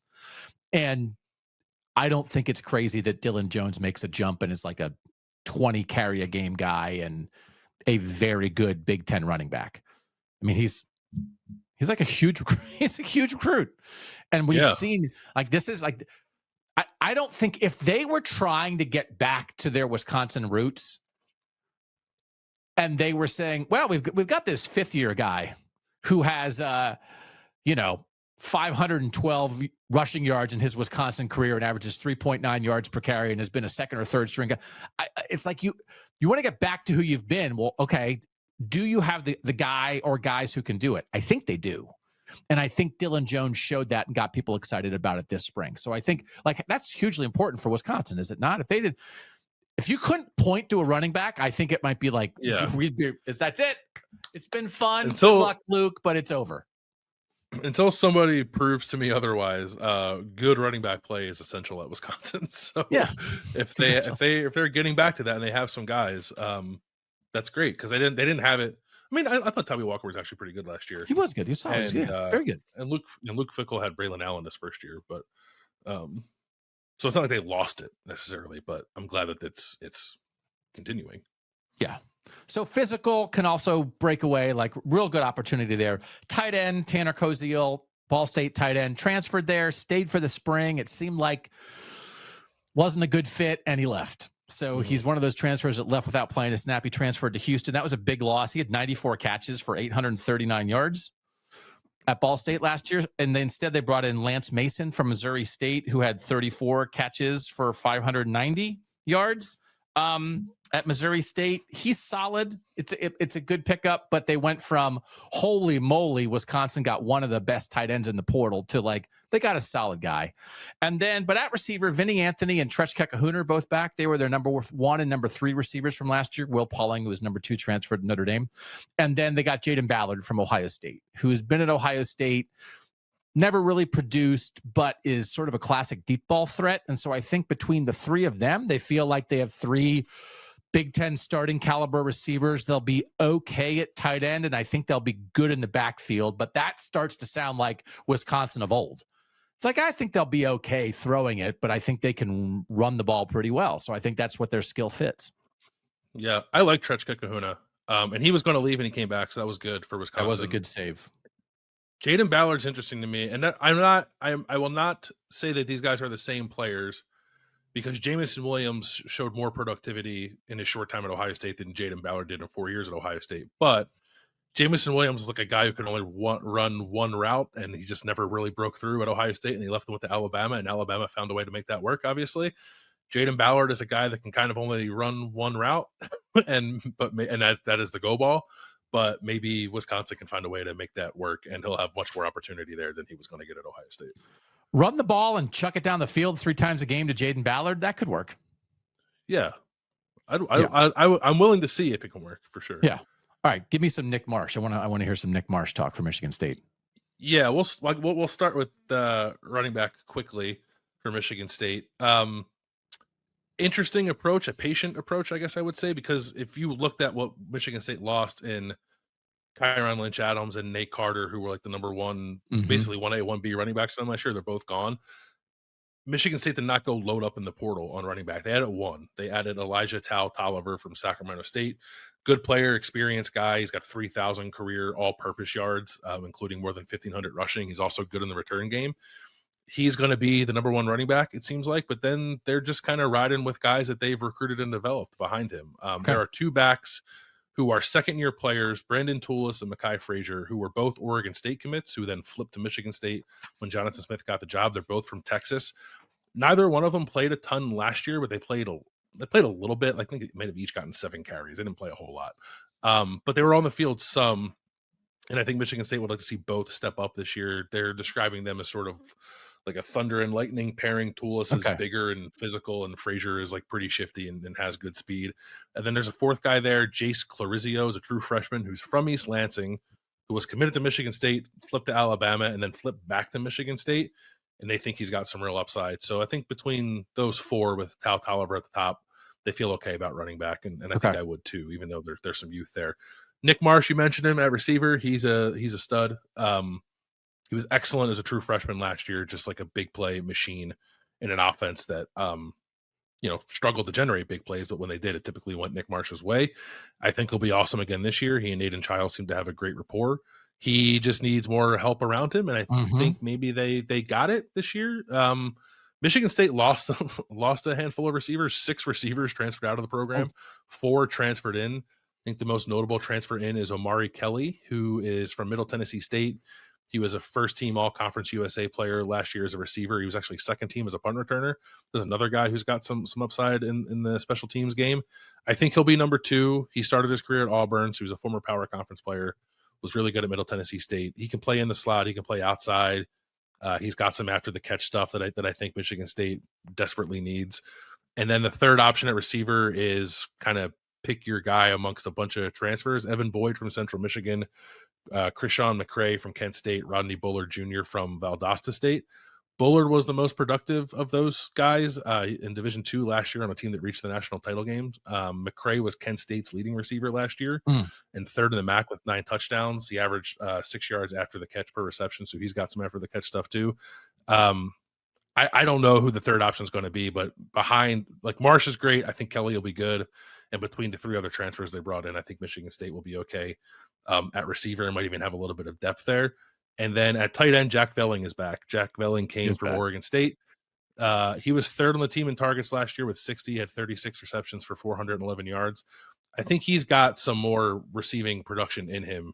And I think if he is in an offense that has some more dynamic threats around him, which he will with Marsh, and I think Kelly will help too, I could see Velling maybe improving on what he did last year. So I actually think the skill's pretty okay here. Marsh is great. Like, Marsh will be like a top probably 20 receiver in college football this year, if not something better than that. And I think that the supporting cast, Michigan State did a fairly nice job in the portal. I think I'd take maybe the Wisconsin running back situation, take the Michigan State receiver situation. If Wisconsin hadn't lost the Ball State tight end, I think that you could make an argument there, but I'd take Velling at tight end. So I think Michigan State wins the skill here. Is that right? Yeah, I would take Michigan State. Yeah, it's hard to beat Nick Marsh. Yeah, it is hard to beat Nick Marsh. All right, offensive line. Wisconsin has 3 of 5 starters back. They have Joe Bruner at left guard, Jake Renfro at center, and Riley Mahlman at right tackle. 3rd-year starter, really good. Good, like locked in, ready to go at 3 spots. Like, no doubt about it. I think Wisconsin quality offensive linemen at 3 of the 5. And then they had, man, I'm trying to even think. As devastating an injury as any team in the North in the spring to lose Kevin Haywood, 2nd-year player, borderline 5-star recruit who was in line to take over at left tackle and tore his ACL in the spring. Just terrible. Just terrible. Terrible for a great young player and so important for what Wisconsin wanted to do. So they added a left tackle after spring in the second portal window. Davis Heinzen has made 36 straight starts at Central Michigan, most of them at left tackle, some are at left guard. And he's going to be the left tackle probably. They've got a guy named Leighton Nelson, who also played at Vanderbilt, who's another transfer guy, but they basically suffered an injury in the spring and then went in the portal to find a replacement. So he's a Wisconsin native. He's super excited to play at Wisconsin. So I think you had a guy who is maybe a future star in Kevin Haywood, and can a 3-year MAC starter hold down the fort for a year? And then at right guard, there's a competition between a couple guys. So if Haywood was going to blossom into what everybody thinks he's going to be, I think they would maybe have a chance to be quite good. As it is, they still have 3 really good guys to feel good about, a decent competition at one spot, and now you're relying on an up transfer to make sure left tackle's good enough. So I think it's an unfortunate spot. Definitely okay, maybe good, but I don't think it's going to be great without Haywood. the offensive line we said before was the only team in the North that had the same 5 starters every game last year. So they did not have to navigate any sort of uncertainty last season, and they will have to now. So that'll be a challenge. Pay the piper on that, man. Yeah, all you that do. health. Yeah, I think it usually comes back on you. Michigan State's offensive line was awful last year. They could not run the ball. They were among the worst rushing teams in the country. They had a hard time protecting Aiden Childs. He was pretty high up there in terms of quarterbacks who were pressured the most. I think that if you look at what Oregon State built over Jonathan Smith's time there with his offensive line, Jim Mahalchik, who was with him at Michigan State, they, by the time they were done, had a very good offensive line. So I think they know what they're doing. It's just going to take some time. And I think they have made some steps to improve what they put out there last year, because last year was so bad. There's only one guy returning who started every game last year. That's Ashton Lepo, who started every game at right tackle, but he's not guaranteed to start this year. He could end up being just sort of experienced depth, which actually I think would be great for Michigan State. Michigan State added 4 guys in the transfer portal. I think at least 3 of those 4 are most certainly going to start. Connor Moore from Montana State was a second-team FCS All-American last year, made 28 starts at Montana State. He was one of the better portal offensive linemen available this offseason. He's coming in. He'll be the right tackle most likely. Wake Forest transfer Matt Gulbin is coming in. He has started 22 games in his career. He's only started 1 at center, but he's going to play center for Michigan State, which is interesting. And then they brought in Luka Vincic, from Oregon State, who has a handful of starts, and he's actually played more center than he has guard, but he's going to start at guard for Michigan State. So they're kind of moving 2 guys around there.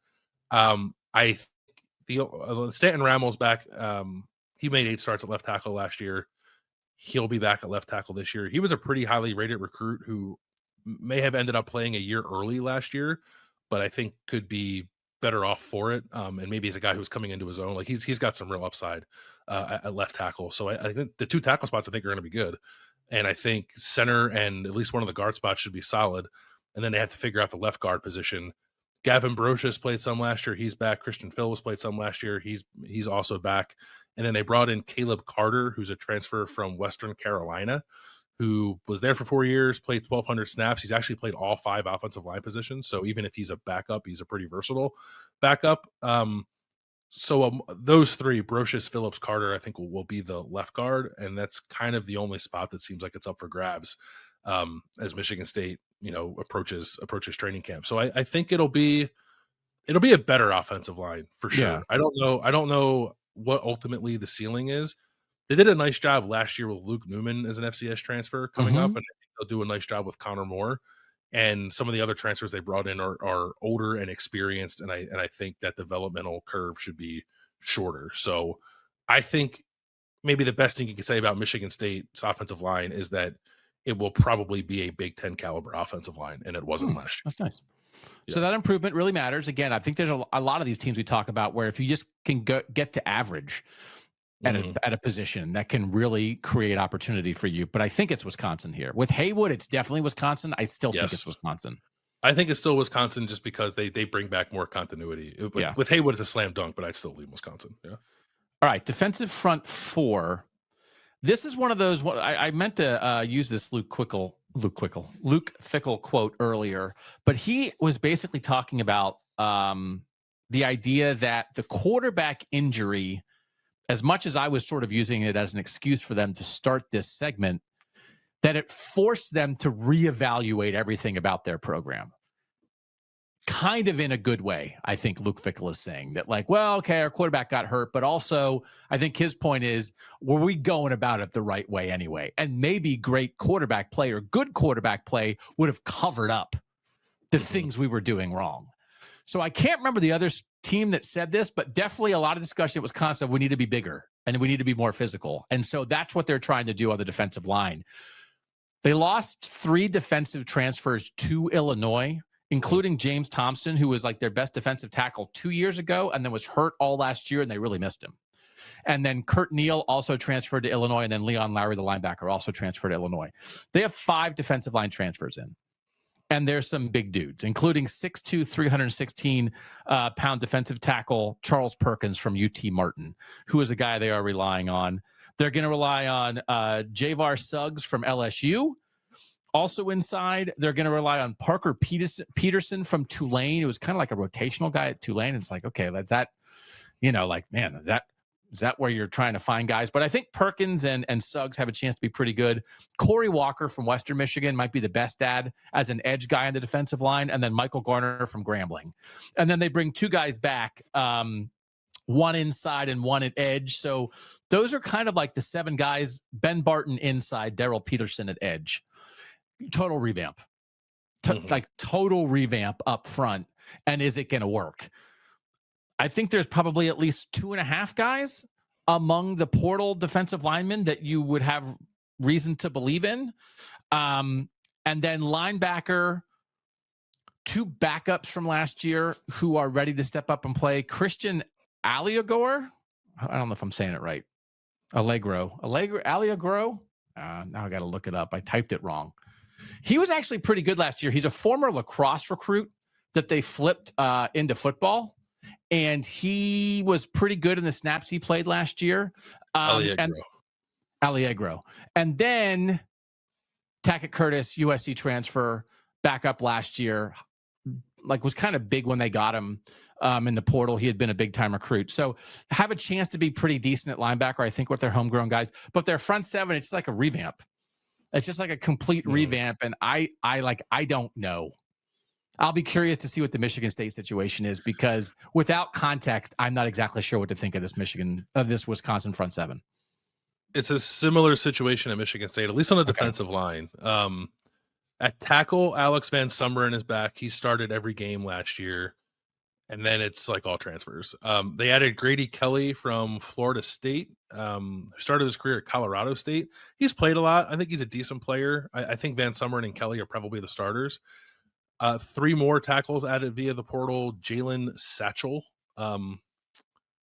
Wait, is that right? Sorry. Jalen Satchel played 213 snaps last year. He transferred the year before from Old Dominion. Okay. Ben Roberts and Ruquan Buckley also transferred the year before from Oregon and Nebraska. So those are 3 guys who transferred a year ago. My apologies. But only Satchel played a decent amount. Like Roberts and Buckley hardly played at all. So there's guys that were at power programs, but have not played significant snaps in the Big Ten. Like I think Michigan State could have decent depth at defensive tackle, but I don't actually know how good they're going to be. And I think it's a similar situation, if not even a little worse off, at defensive end, where Michigan State needs to be drastically improved. They were not good at all at getting after quarterbacks last year. 104 in sacks per game, 106 in pressure rate last season. I think Jalen Thompson's pretty good. He's back. He's got upside. He's going into his 3rd year. He started last year. He was a pretty highly rated recruit. He wasn't super productive, but if he were to make a jump like going into year 3, 1, Michigan State needs it. 2, I think it would make sense sort of timeline-wise for a guy of his caliber to do that. I just don't know how much help he has along the defensive line and especially at end. Quindarius Dunnigan played 245 snaps last year and he's back, but I don't know that he's like a starting quality player. I think he's more of a depth guy. The problem is I don't know that Michigan State added any starting caliber players. There are 4 edge guys who came in via the portal: Isaac Smith from Texas Tech, Cam Williams from Georgia State, Nelu Lafaele from Wisconsin, and David Santiago from Air Force. Of those 4 guys, the only one who's done anything of note is Santiago at Air Force. Lafaele was a true freshman last year who didn't play at Wisconsin. Smith has had some injury stuff and has played some, but hasn't been super productive. Williams is on his 4th school and hasn't been super productive. He's a fine player. Santiago last year was pretty good at Air Force, 24 pressures in 10 games, 3.5 sacks. But I don't know that if I feel good about Michigan State's offensive line being a Big Ten average offensive line, I don't know that this defensive line will rise to that level. It was not great last year. I don't know that it'll be great again. But I think the linebackers are pretty good. Jordan Hall is going to be the middle linebacker. He's back. He started 8 games over the last 2 years. He's played 800 snaps. They believe in him to be the quarterback of the defense. Darius Snow is entering his 6th season.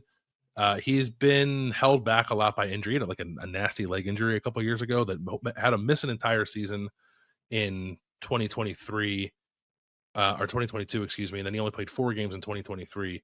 He came back last year and played 200 snaps and was okay, but they're hoping that he's fully 100% back, because when he has been healthy, he's been pretty good. And And then Wayne Matthews played 243 snaps last year. Like that's the top 3 guys: Hall, Snow, Matthews. And then there's an interesting guy in Brady Pretzlaff, who was a 4-star prospect in the 2024 class, who redshirted last year, but maybe he could pop a little bit and give them a 4th linebacker. So I think linebacker would be pretty good, and the defensive line I view as a huge question mark for Michigan State. It feels like, I mean, we've had, I think, a lot of good transfer conversations this offseason. Feels like both Wisconsin and Michigan State are flailing a little bit of desperation in the transfer stuff on the defensive line. Yeah, it's tough because defensive line shopping in the portals is pretty expensive. So yeah.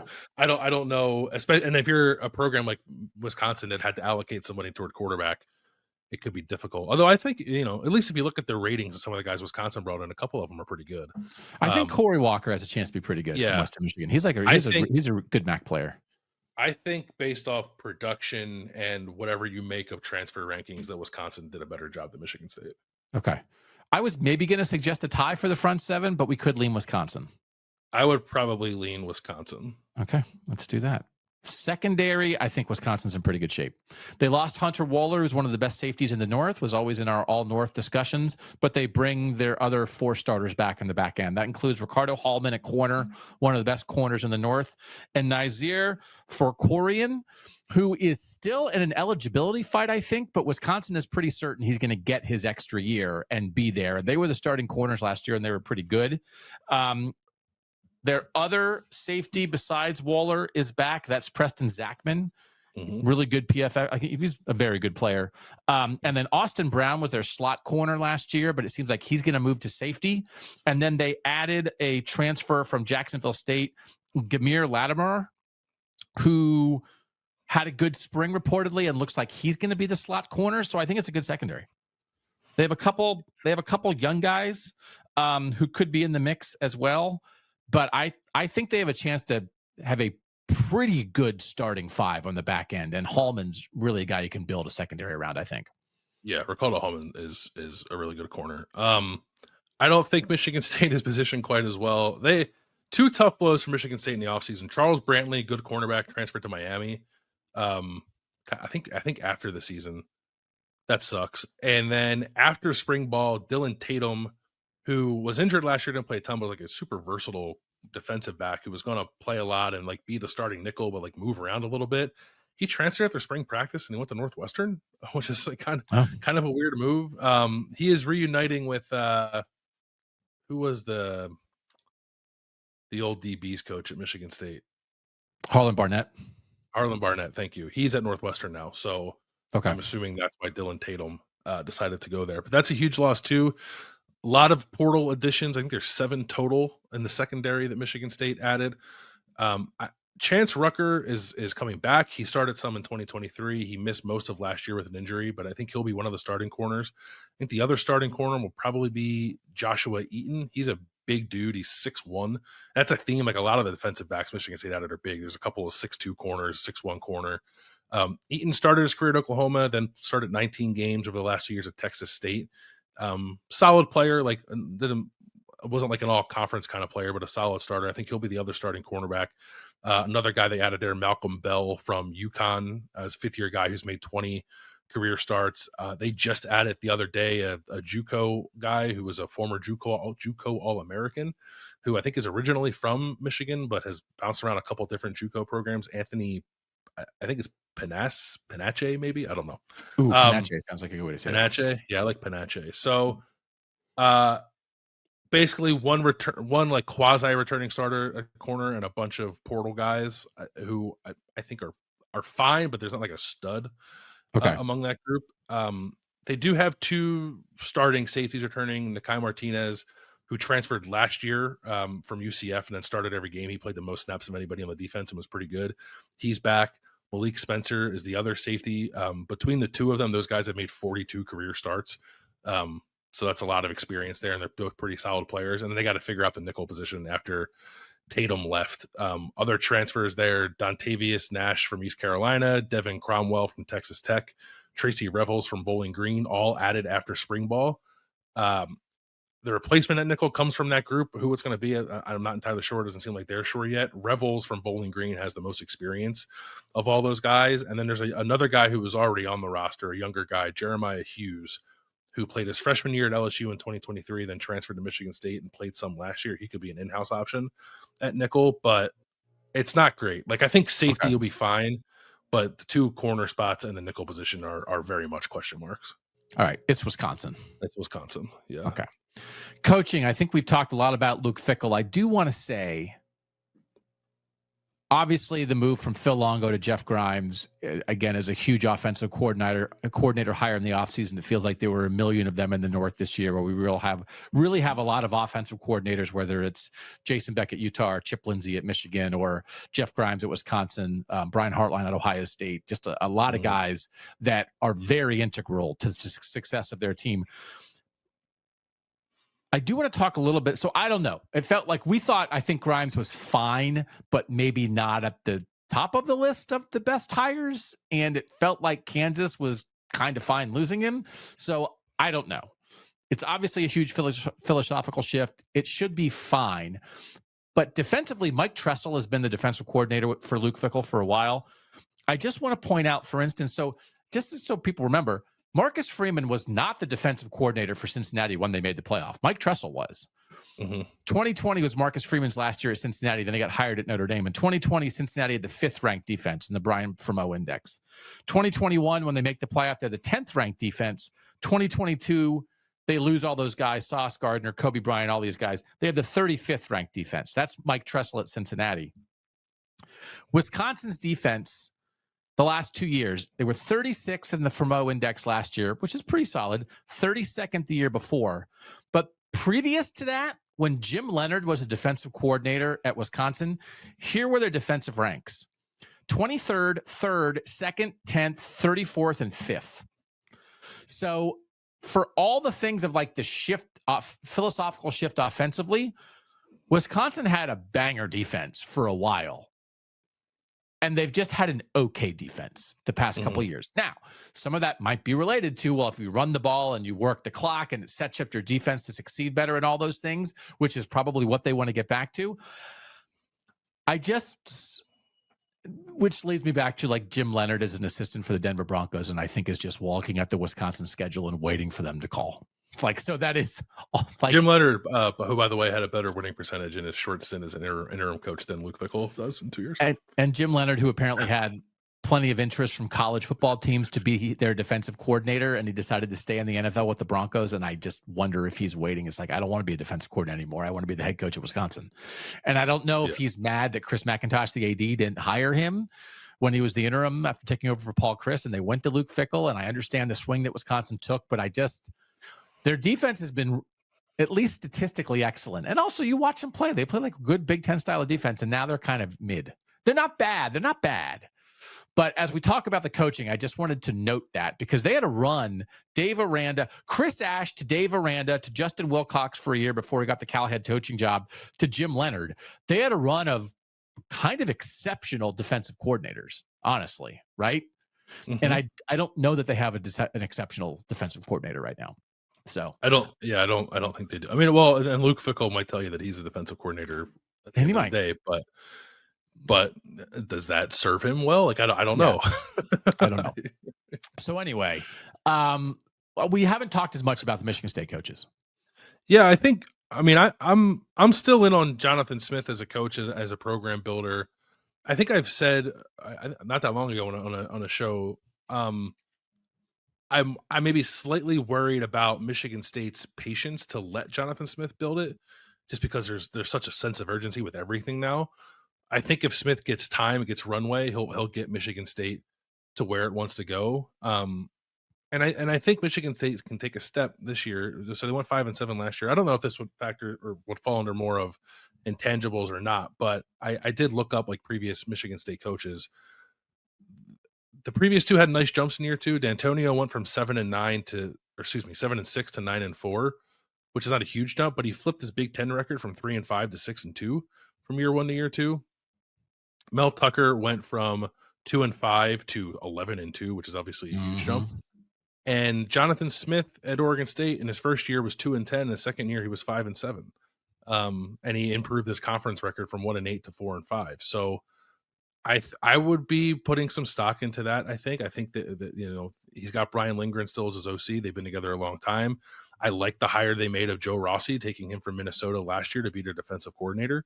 He's got a lot of Big Ten experience. I think he's a good defensive coordinator. So a lot of the rest of the staff are guys who are at Oregon State with Smith. So I think they know what they're doing. I think they can develop players.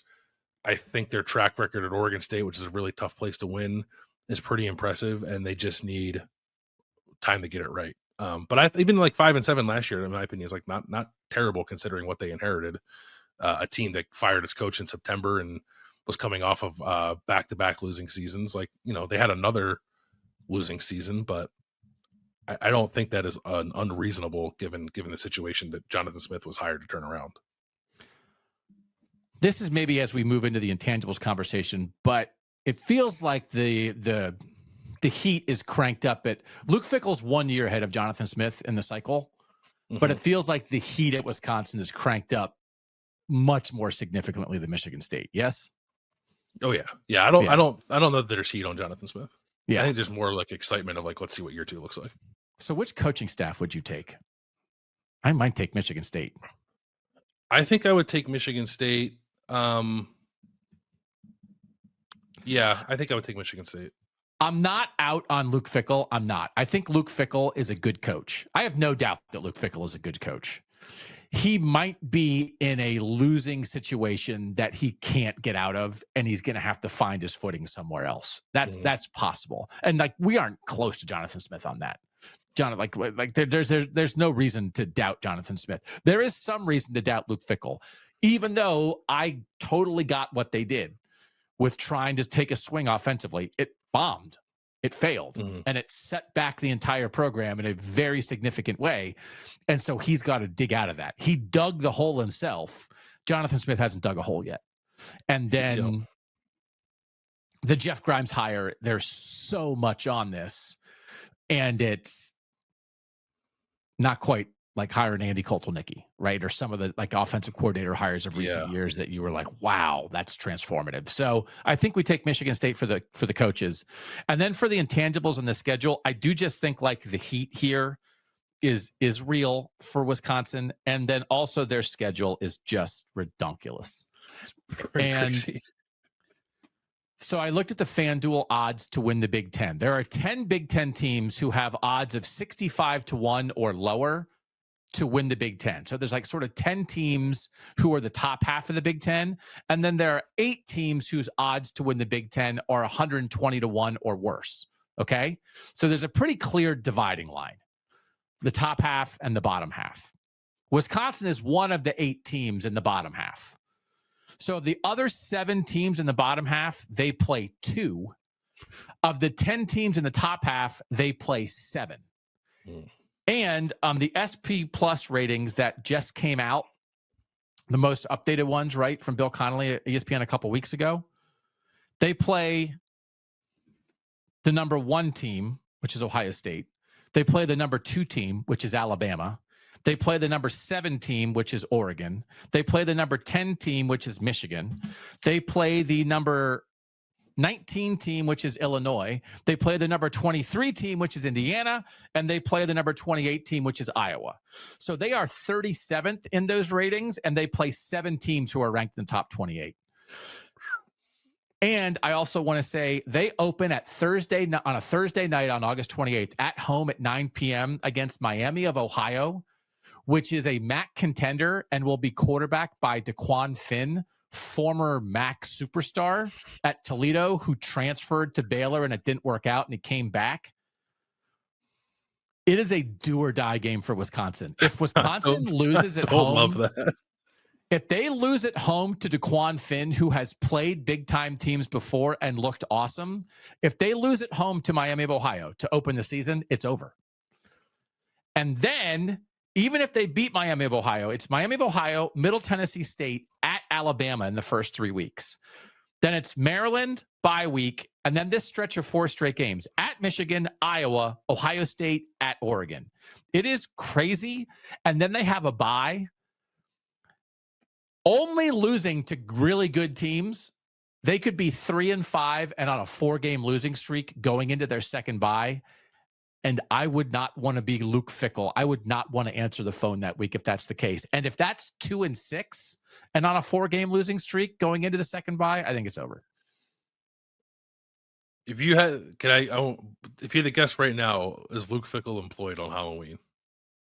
I would say yes, but I don't think it's a guarantee. Because then off the bye, it's Washington at Indiana, Illinois at Minnesota.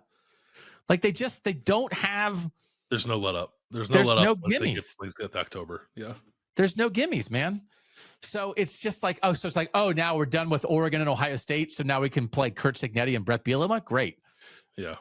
So anyway, it is an incredibly difficult schedule. The schedule in 2026, they do play Pitt and Notre Dame in the non-conference in 2026, but the Big Ten schedule is so much easier. So much easier. It's a survival year. The intangibles of Wisconsin are they know they're under pressure, their schedule is incredibly difficult, and they desperately have to try to survive. And then I think there's light at the end of the tunnel. I don't know if they're going to get there. I am not confident in Wisconsin getting there. That is a heck of a schedule. I had not actually looked at it a ton prior to this. That is a Greg Sankey needs to shut the hell up about SEC schedules. Yeah. Look at what Wisconsin has to do this year. That's nuts. And it's one of those where, like, I think Wisconsin and Alabama playing in the non-conference is so awesome, and it's the games that we beg for. It's killing Luke Fickell. It's happening at the wrong time. Yeah. It is killing Luke Fickell. So anyway, I think the intangibles is anybody other than Wisconsin. So like, what's Michigan State's schedule like? Not nearly as daunting. I don't think there are a ton of layups on there. They should get a couple easy wins in the non-conference. Western Michigan and Youngstown State sandwich a game against Boston College that is in East Lansing in week 2. That'll be an NBC, like big NBC night game. So it's going to be like a nice kind of audience there, I think, for those two programs, which is cool. That was a close game last year. Michigan State probably should have won. But BC won it, so that'll be a fun game to watch. I think that's a bit of a toss up non-conference game, but Michigan State will be favored and I think should win that game. The Big Ten schedule, so they play UCLA and Maryland, which are like 2 games. Like right now, it's like they'll win those games. The rest, I'm not sure. It's at Nebraska, it's at Indiana, Michigan, at Minnesota, Penn State, and at Iowa. So they don't play Ohio State, they don't play Oregon, which is nice, but there aren't a whole lot of gimmies there except for UCLA at home and Maryland at home. So you think about 5.5 wins, you want to give them all 3 in the non-conference, and you want to give them UCLA and Maryland. That gets you the 5. I am not super confident in any of those other games getting you to 6. I think like if Aiden Childs is making a jump, you can beat Nebraska, you can beat Indiana, you can beat Minnesota, you can beat Iowa, but none of that feels like a guarantee at the moment. Yeah. Intangibles are Michigan State. So we gave quarterback, skill players, coaching, and intangibles to Michigan State. We gave offensive line, defensive front 7, and secondary to Wisconsin. I mean, when I look at Wisconsin, we gave quarterback to Michigan State, but Wisconsin quarterback play will be better than last year. We gave skill to Michigan State, but I think Wisconsin's skill is in decent shape. And then they won the other 3 player categories. And it's not, I mean, Luke Fickell's a good coach. We just took the Michigan State staff, and they have a really tough schedule. So the schedule is the main thing. I think it's close, but I think maybe I'd rather be Michigan State this year. Maybe because of Aiden Childs and the schedule. Yeah. I'd rather be Michigan State because of Aiden Childs, because of the schedule, because of I think there's some pressure on Jonathan Smith to show progress in year 2, but it is not anything close to the pressure that is on Luke Fickell. Yeah. Like I don't know. The thing that's always in the back of my mind with Luke Fickell is when Luke Fickell brought Cincinnati to Ohio Stadium in 2019 and looked like he wanted to be anywhere else in the world. Yeah. Or he'd rather be anywhere else in the world. And like that pressure that he was feeling then is different than the pressure he'll be feeling this season. This pressure, I think, will be even more immense. By the way, he has to bring Wisconsin to Ohio Stadium this year. Or no, he doesn't. He plays Ohio State in Madison. Yeah. Yeah. Sorry. But I just don't know. I don't know how Luke will navigate that necessarily. So I for all those reasons, I'm picking Michigan State. And we'll take Michigan State for who would you rather be in 2025. I will end this discussion with this. Greg Schiano went home. Rich Rodriguez went home. Scott Frost went home. Right? Mm-hmm. What are the chances that Luke Fickell is the head coach at Cincinnati in 2026? If I could bet on it right now, I would. Yeah. Yeah. And you took Luke Fickell really cares about fit. He really cares about fit. And one of the things of like why we even compared Michigan State and Wisconsin is because like Michigan State tried to hire Luke Fickell before they hired Mel Tucker. And Luke Fickell said no. And it was like, wow, if he's not going to go to Michigan State, like what's he waiting for? And they're so similar that I think it was maybe just more timing on his part where he was after accomplishing what he accomplished at Cincinnati. But anyway, you totally understand why he left, but it could just be a situation a year from now where it's just better for all involved if Luke Fickell's back at Cincinnati. And then like give me Luke Fickell doing his thing in the Big 12. I'm intrigued. Right? Yeah. Recruiting some 3-star guys and finding uncovering talent gems at Cincinnati and running that back. I mean, doesn't mean you're going to find another Sauce Gardner. Maybe having a pipeline, guys heading down I-71 from Columbus who don't think they're going to get on the field at Ohio State. Yeah. And so like, you leave, and now that you've figured out, like, you let sort of Cincinnati figure out a little bit of the Big 12 stuff without you. And now you get a handle on like what this is, as opposed to, and again, the Big 12 is a good conference. We like Big 12 football, right? Mm-hmm. In the Big 12, it is impossible for you to face a situation where you play Michigan, Iowa, Ohio State, and Oregon in 4 consecutive weeks. So, unless you're in the playoff. Unless you're in the right. So that could be the right thing for all involved. And then, 2026, if Jim Leonard's the head coach at Wisconsin and Luke Fickell's the head coach at Cincinnati, maybe everybody's happy. Best of luck to everybody at Wisconsin. Go 10-2 and prove everybody wrong. But it's a gauntlet. It's a gauntlet. All right, that's it for our KOTN Showdown.